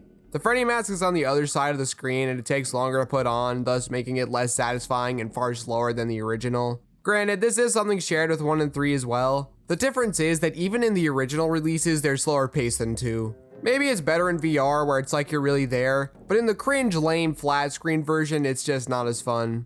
Regardless of that though, the biggest problem is that outside of Foxy, there are no withered animatronics, also known as the best part of the game since they could just show up randomly in your office to test your reflexes. Oh, but Josh, they are in the game though if you go to withered mode, I hear you scream through your screen. I know it's crazy that I can hear that. The problem with this is that it's an entirely separate thing and isn't a part of the previous 5 nights. And what do you know, it's more fun with them, though the same problems as previously are still here and accounted for. While FNAF 1 was on par with the original and FNAF 2 was inferior to the original, FNAF 3 is an improvement over the original. Having no separate screens for the camera and maintenance panel and not locking your view when resetting the systems already improves the game flow. The vent cameras are also separated from the main cameras to improve that flow even more. While I'm not the biggest fan of the removal of the heavy static on the camera view, it does make spotting Springtrap a lot easier. And being able to see him crawl down the vents towards you with no way of stopping him is neat enough for me to ignore that sin. Phantom BB and Phantom Mangle work the same, and Phantom Foxy and Phantom Freddy just make you ignore them. Once again, they're lame and I don't care about them. I like how in Night 1 they changed it so that system errors happen so you aren't just sitting there doing nothing. It helps ease you into the game and its mechanics even better than in the original. FNAF 3 isn't suddenly a masterpiece or anything from these changes, it's still too easy to just trap him in a 2-room cycle, and I still don't like it as much, but I do find myself having actual fun now, more than I do with this version of FNAF 2. Dark Rooms is my least favorite segment of the game. Plush Trap and Nightmare BB is just taken straight from the FNAF 4 minigame, and it's whatever. It's the exact same. Plush Baby is the worst minigame in the entire game, and I hate it with a burning passion. You're given this tiny light to look for the stupid plush babies in the room as they play obnoxious sped up audio of Baby from previous games. It's not fun and it acts as a significant roadblock in any visit to this game. Thankfully, Funtime Foxy is actually good. It's taken from Night 3 of Sister Location with you needing to use your flash beacon to avoid running into the titular animatronic. But there's one small tweak that makes it a vast improvement. That being that you need to avoid stepping on the red floor tile to avoid being attacked by Lolbit. It's not the best thing ever, but it is still pretty fun and it makes me wish that's how it worked in Sister Location. Parts and Service is lifted from the Funtime Freddy Repair section of Sister Location and is far less annoying here than it was there. It's nothing special, though I think part of that is because I didn't play it in VR. Bonnie needs his guitar to be tuned, so you remove his face to retune it. Chica is a disgusting pig and requires that you remove the pizza, kill all the pests, and reinstall her arm. The cupcake is a little gremlin and runs off. While in theory, this seems like it might be as obnoxious as the Bonnie hand puppet, in practice it's a lot better because it's not as much of a sensitive brat. I like how the level ends with Hand Unit telling you to grab a complimentary slice of pizza, which initially seems like a random ending line before making it clear that it's how you end the level. I like that, it's fun. Freddy is the best one, having eaten a child with you needing to remove the evidence. There's a safety latch on the inside that you have to avoid that encourages you to go fast, but you can't go too fast since you need to avoid touching his wiring. You then need to remove his music box to remove the last piece of evidence, and then replace it except you dropped it like the idiot you are. You then need to place a new one inside while he glares at you with his red eyes, making sure you know how upset he is. If you go too fast, you'll just drop it again, so you need to go slow and evenly, which you'll be reminded of every time you drop it, which is a fun little detail. Then you honk his nose, and I love that. Foxy's isn't quite as eventful, but it's still fun with you needing to place fuses in the correct spot as he jerks all over the place. Vent repair is pretty neat with you needing to repair the vents. Probably needed me to spell that out to you since it wasn't obvious enough from the name of the section. The first level has you needing to complete 4 little puzzles to flip a switch while being terrorized by Mangle. It almost feels like a roller coaster ride. The entered level is a little trickier with 3 different sections. In the first section, you have to follow these increasingly harder to follow wires to push buttons in the correct order. The second section is easily the best, with you having to gather all of the gears that you need to attach the panel in the correct order. Figuring out how you need to solve this section is a fun thrill, since not only does it require you to use a bit of your brain, but you're also under the constant threat of death, since there's no way of defending yourself from entered. You just have to complete it as fast as possible. The third section isn't anywhere near as good, and I always forget about its existence. You have to rotate these pipes to get them to connect together. It's fairly easy to do, and it leads to a less engaging ending. I do like how Ennard is burned in the boiler though, that's pretty epic.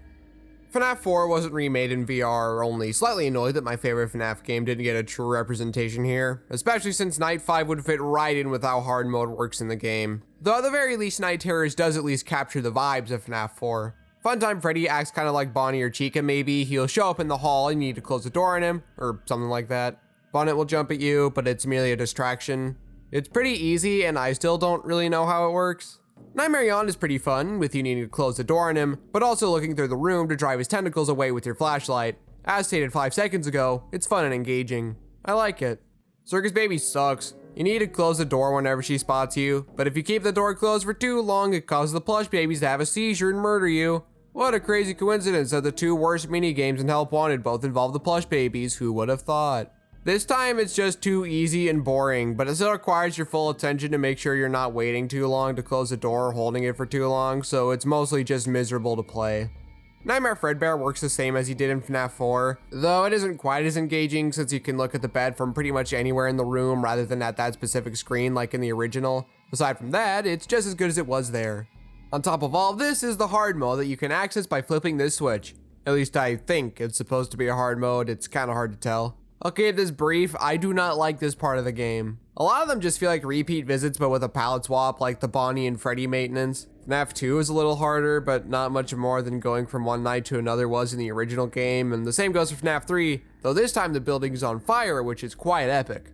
How does being tiny make fun with Plush Trap any more difficult? Ennard's vent section is upside down, which is neat, but it's still the same fundamental gameplay that you already did. Some of them are different, but aren't too much more difficult to really justify their existence in my opinion, such as the Chica or Foxy repairs. The spray will stop working, so you have to physically remove the spiders, and Foxy's fuse sockets will change, so you have to make sure you pay proper attention to that. Some of them just make it more obnoxious, like in FNAF 1 where the doors will randomly open and close, and if Bonnie or Chica is there, then they can get in just because the game felt like it. Gee, thanks developers. Fun with Nightmare BB plants a million balloons in the hallway to block your view, when the plush babies replace all the plushies with plush babies, so you have to pay extra attention to make sure you're warding them off. Both of these do make it a fair bit harder. They're also two of my least favorite minigames out of the bunch, so now I dislike them even more. For the most part, I view most of these as padding that is nowhere near as fun as the original versions of the game that you already played, and it's the primary reason that I can't put it as my favorite game in the series. I will say that Pizza Party is a pretty solid ending to the game, being a bit more free roaming than the other minigames with a maze of doors that lead to different areas that you need to map out as you try to make it to the titular Pizza Party, leading to the creepy ending with Glitch Trap. There's not much to say about it other than what I stated at the start of this paragraph. It's neat. The game received a Halloween update titled Curse of Dreadbear and was the proper unveiling of Vanny. I can't wait to see what they do with her. The first minigame on display is Plushkin Patch, which is the exact same as Plush Babies, but in a pumpkin patch. Because of course the first thing they'd add to the DLC is a reskin of the worst part of the base game. Thankfully, the rest of Curse of Dreadbear is actually pretty solid and original. Pirate Ride is styled like one of those shooter rides at a theme park, and it isn't that scary, which is ironic considering that it's a part of the Spooky Month DLC. The only threat is that if you don't get a high enough score, you'll die, but as long as you get more than 1,000 points, you'll be fine. I like it, it's a nice little breather. The last minigame in the Afraid of the Dark subsection is the Corn Maze, and it's fine. Grim Foxy will be patrolling the area as you search for one of 4 keys to escape, or you can get all 4 keys to get a 5th one to unlock the Vanny secret, which is a substantial part of the story as we've already clearly established. If Foxy sees you, you can hide from him, which is far too easy to do. The biggest problem with this one is that it's too easy. The only time it gets even remotely difficult is if you're trying to get the secret, and even then, it's more tedious than anything else.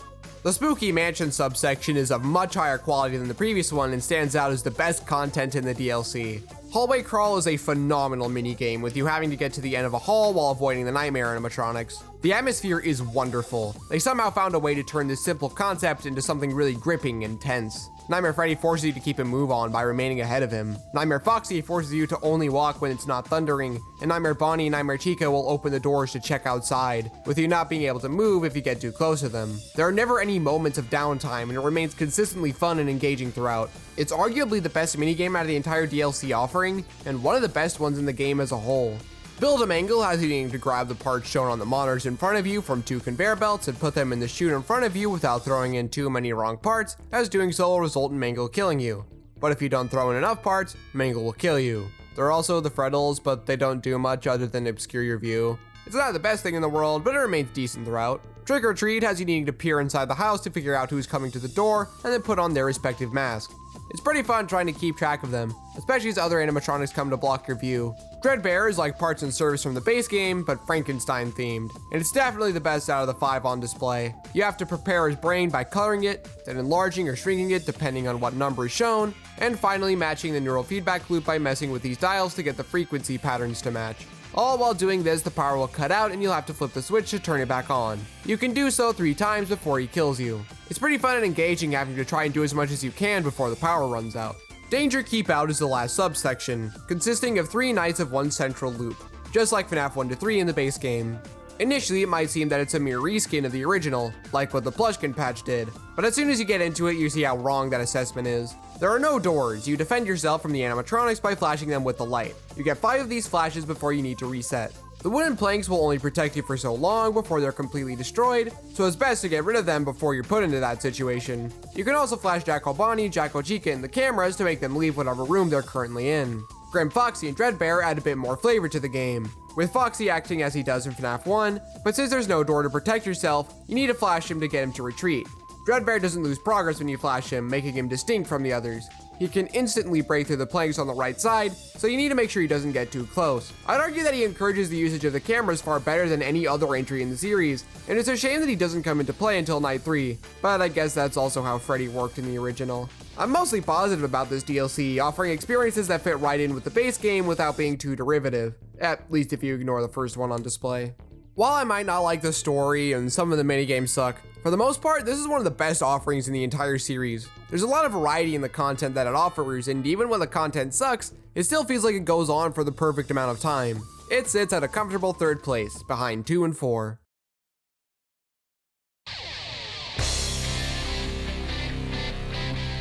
Oh, Security Breach. Easily the biggest disappointment of 2021. Truth be told, I was initially considering making an entirely separate video dedicated to this game in ruin, but it didn't feel right to just leave it out entirely, so here we are.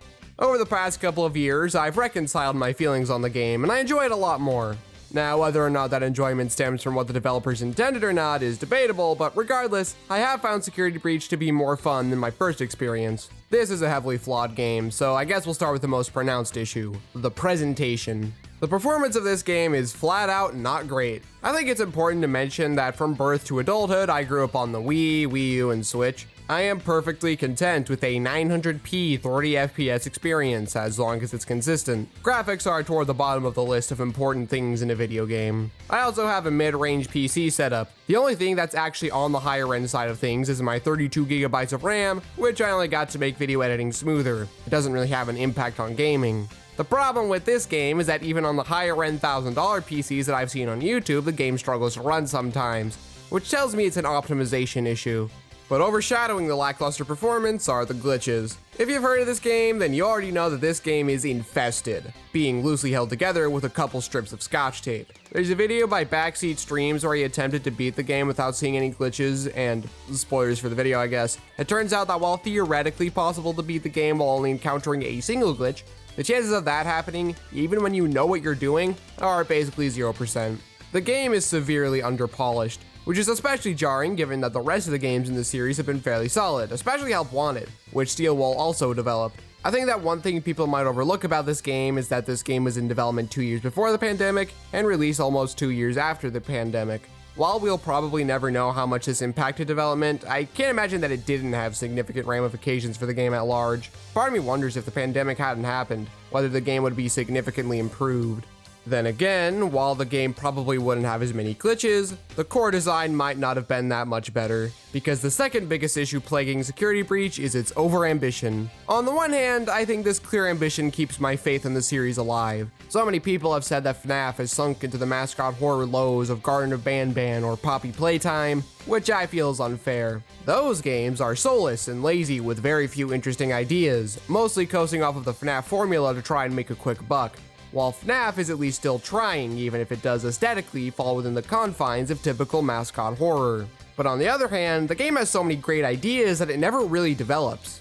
The Pizzaplex is massive and has so much potential to be a fun place to explore, and if you go after the many gift boxes sprinkled throughout the map hidden in several nooks and crannies, then it sort of captures that feeling. But imagining a game that encourages a deeper level of exploration just makes what we have now feel hollow. There's no encouragement of it, and so a lot of the game, especially in the later parts, is kind of boring. It could have been designed like a Metroidvania or a Zelda dungeon, something that uses the new abilities you can give Freddy to open up the Pizzaplex more. Maybe it could have even utilized those abilities at all. You have full access to an entire camera system, but there's never really a point to using it. As soon as it's introduced, it's already out of my brain because of how useless of a feature it is. Imagine if there's a point to keeping track of animatronics throughout the game, or if the camera could show a path to some seemingly impossible to reach location, or if they reintroduced the audio lure from FNAF 3, which I guess they did do for the DLC, but it could have been utilized well for the base game too. Imagine it could show you patrol paths of the different animatronics to more efficiently plan your route. One of the more security badges you get, the more camera functions you can unlock. Maybe you could even edit animatronic paths once you get a high enough level. I feel like this would have been a pretty cool way of incorporating the cameras into the core gameplay loop. I'm no game designer, but I can't help but let my mind wander when faced with underutilized systems like this. The biggest disappointment with the core game though is easily Vanny and her role in the game. That is to say, I wish Vanny actually had a role in the game. You know when she's around because your vision will change, something that doesn't happen at any other point in the game. And yet she hardly ever shows up and I forget about her existence. Even just replacing Burn Trap with Vanny would have done something to make her more memorable. The issue with that is that she would only be a marginal improvement over Burn Trap in terms of setting her up for the final fight. She doesn't have enough of a presence to justify her inclusion in the game. I have one small change that I'd offer to fix all three of these issues at once. Make Vanny the FNAF equivalent of Mr. X. For those who might not know, Mr. X is an antagonist in Resident Evil 2 who will hunt you down through the police station and is the primary reason I never want to play Resident Evil 2. He's unkillable and relentless, able to appear anywhere other than the save rooms. Vanny functioning like this would encourage you to explore the Pizzaplex to find the most optimal paths to escape her when she shows up.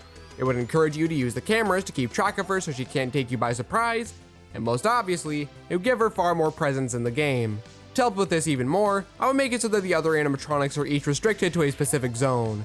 They all meet in the central dining area, but outside of that, they're restricted to their area and can only pursue you up to a point outside of that area. Vanny would have no such restrictions, making her the most seen character in the game besides Freddy.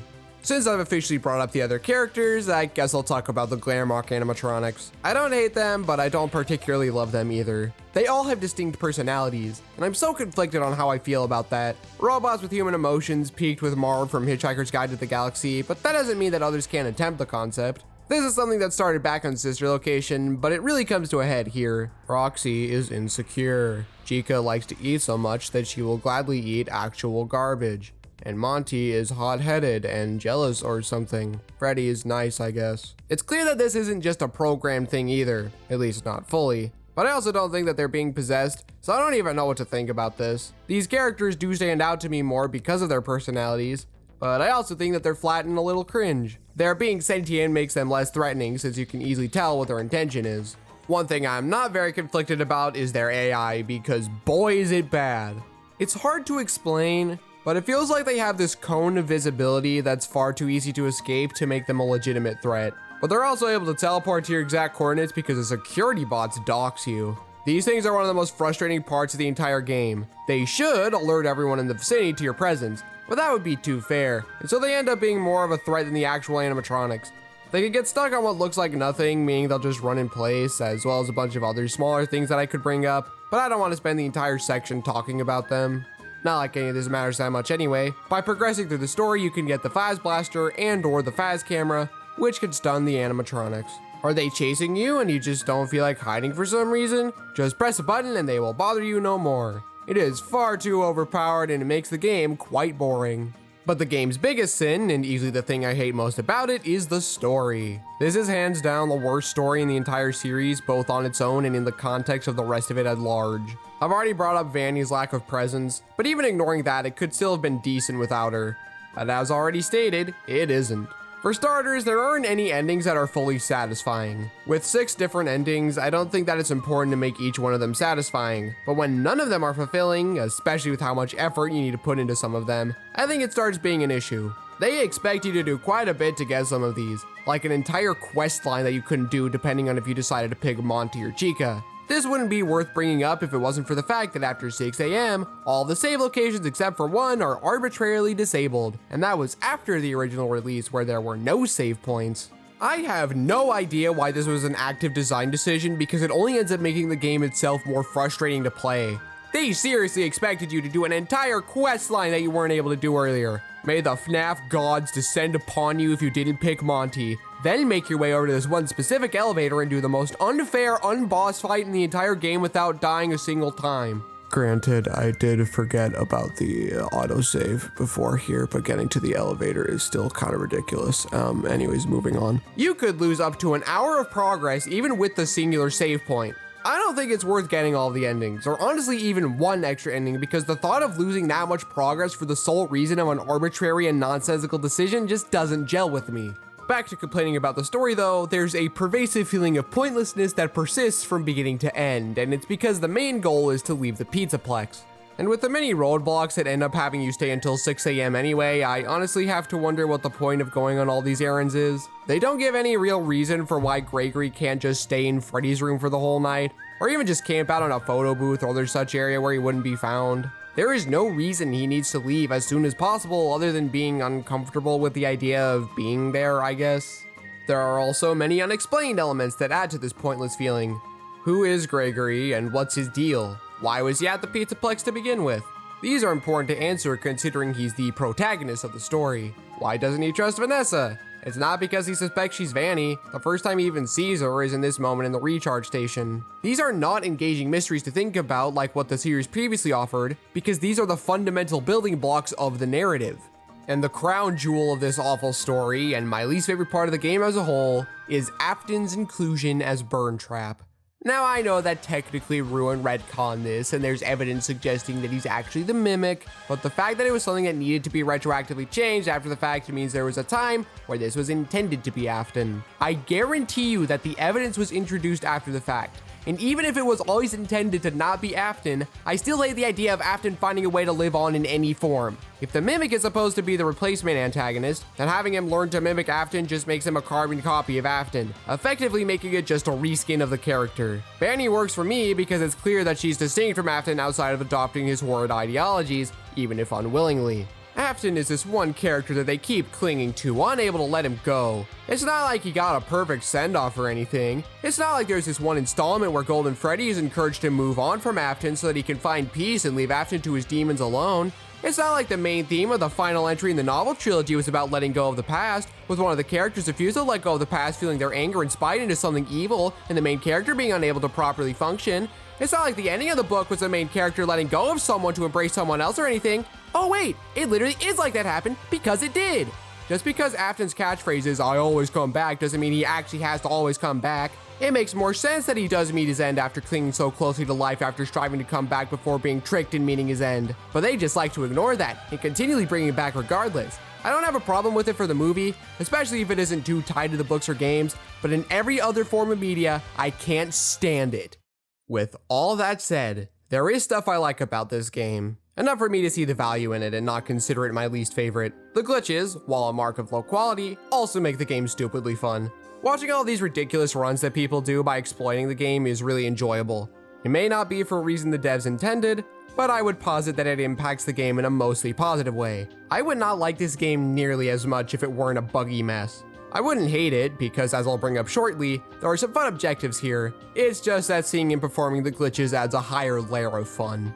As stated 5 seconds ago, I also happen to like a lot of the individual missions that you do throughout the game. They can be pretty fun.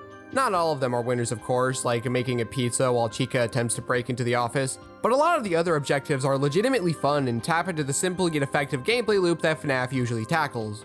If there's one thing I can fully commend, it's that they blend the open-ended exploration and these bursts of FNAF-esque moments fairly seamlessly. I like the daycare, following the light wires to activate the 5 generators as you climb through the play area. The only issue here is that Moon isn't as much of a threat as I feel he should be. I like a lot of the other office sections. They aren't as complicated or engaging as FNAF 1 or 2, but since they're only smaller slices of the game as a whole, I don't think it's necessarily a bad thing.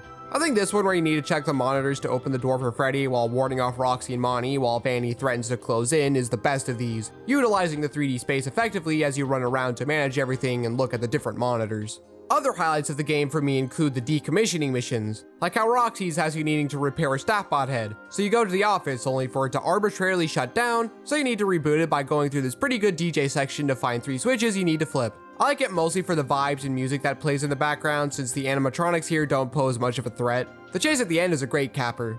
I like a lot of what you have to do to decommission Monty post obtaining the Fazcam, especially the mazer-sized puzzle with you needing to move the walls in order to access a vent in the back left corner.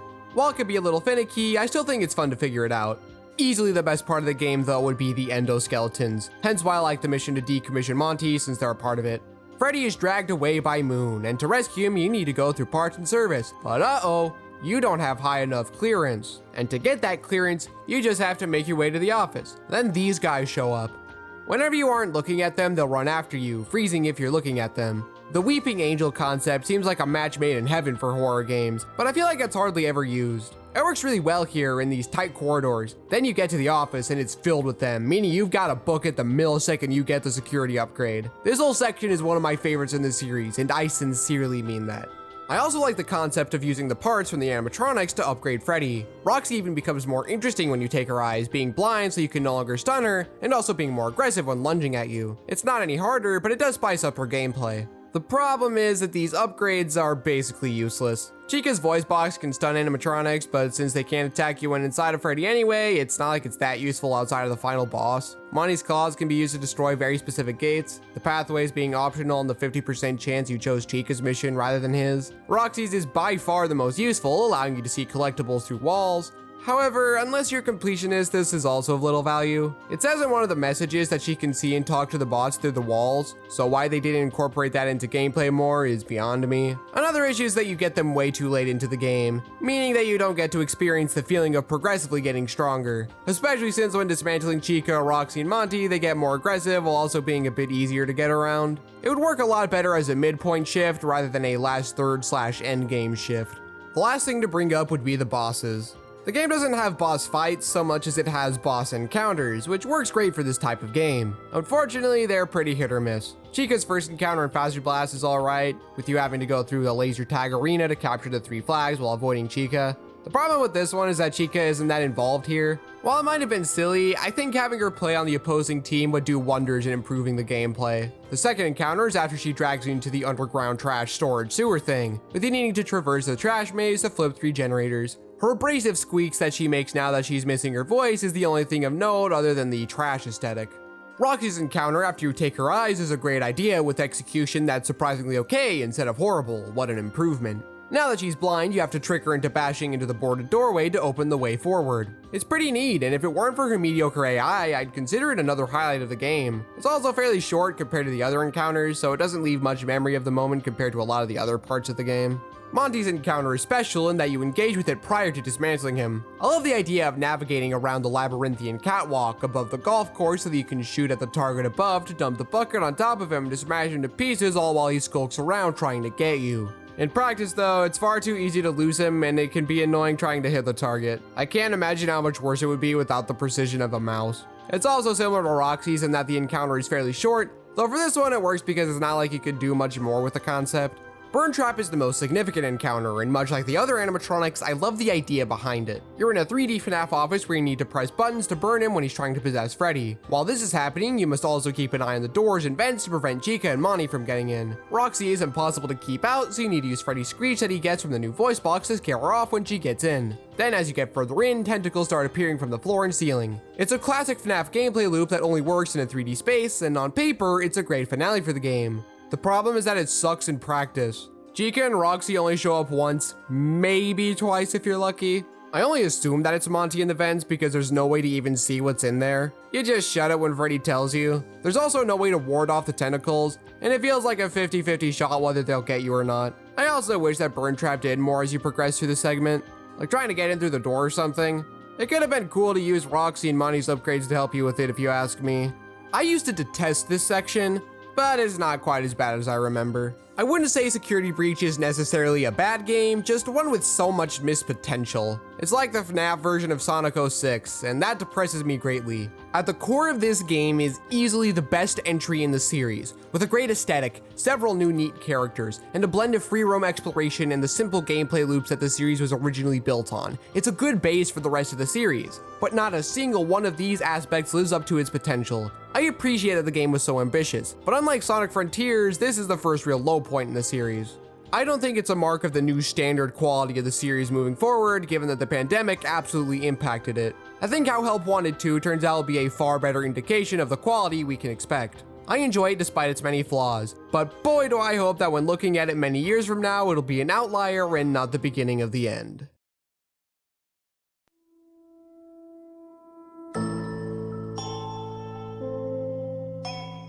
Thankfully, it looks like we're ending the video on somewhat of a high note because Security Breach Ruin is pretty alright. It's a big improvement over the base game despite its own flaws. I don't have too much to say about it, and given how long the video is, I don't think you get to complain about me not talking about a lot, okay? I think the most miraculous thing is this is the first modern era FNAF story that isn't garbage. It's not amazing or anything, but after 2 stories I don't like, it's nice. You play as Cassie on a quest to rescue Gregory from the depths of the Pizzaplex. But once she gets there, she finds out it wasn't Gregory, but rather the Mimic, who then chases her down as the real Gregory guides her to the elevator, only to drop it so that she dies or something, like the jerk that he is. There's not much to it, and I love it on those grounds alone. It retcons all of the Afton stuff, which, while not erasing the problematic original usage, is still welcome. There's a big mystery for the Mimic that's probably explained more in Tales from the Pizzaplex, because a game series having major story beats that take place in the games is for losers. I don't particularly care for it, but if it means we're finally done with Afton for real this time, I embrace it with open arms. As the name would imply, the big visual hook of the DLC is that the Pizzaplex is in ruins. There's a dirt/rust texture placed over every surface, and it's a nice contrast with the base game. The animatronics are even more disheveled than they were at the end of the previous game, and I like the vibe that it has. It's similar to FNAF 3, just not quite as immaculate. The ties to Security Breach end here, as the gameplay sets out to do something different. Security Breach feels broad and unfocused, a result of the overly large scope that the game has. Ruin reels it back and is a linear, guided experience. Much like the base game, a lot of the tasks that it asks you to do are the same, with different obstacles, and also like the base game, it doesn't bother me that much, but I can't call it the best game design. You go from place to place where you put the vanity mask on to fix security nodes to continue on your merry way afterward. You'll also have to use your fast wrench to open doors. And that's one repeated objective that gets old real quick since they never do enough to spice it up later on. The main gameplay you'll engage with though is deactivating the nodes I mentioned like 5 seconds ago by following these wires. It starts out simple enough, but the further you get, the more spread out they are. The difference in environment helps make it feel a little fresh each time too, at least for me and my chimp brain.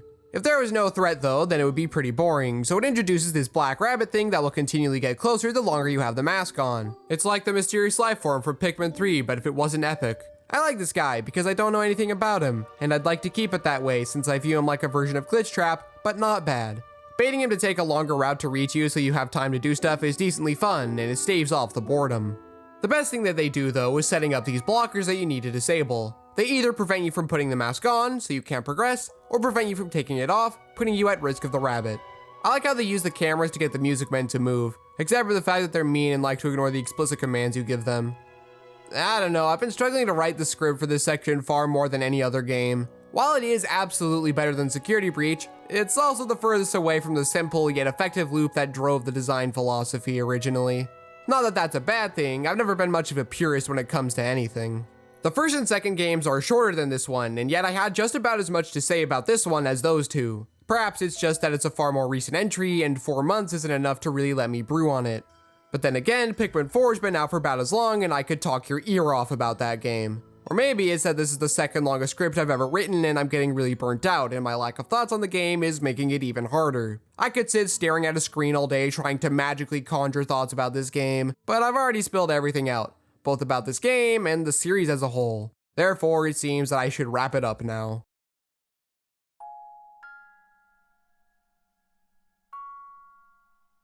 Help Wanted 2 is going to be a game that follows in the footsteps of its predecessor, focused on a wide variety of small gameplay loops, the classic FNAF philosophy. So where does that leave Security Breach? Is it going to be a different branch of the series, a failed experiment? Does Help Wanted 2 even tell us much about what the series will be moving forward? I'm not worried about the future of the series, but it is murkier than ever. It feels like it's in this stage where it wants to both evolve into something new, but also cling to the ways of old. But I believe that it can bounce back from the rocky place it's been in these past couple of years. This dumb series has been with me for half my life. It inspired me to focus on YouTube because I thought, for as ridiculous as it may seem, one day, if I worked hard enough, I might be able to build an audience who cares for what I make.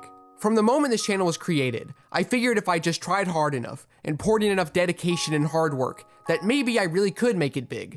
Because if it could happen to Scott Cawthon, then maybe it could happen to me.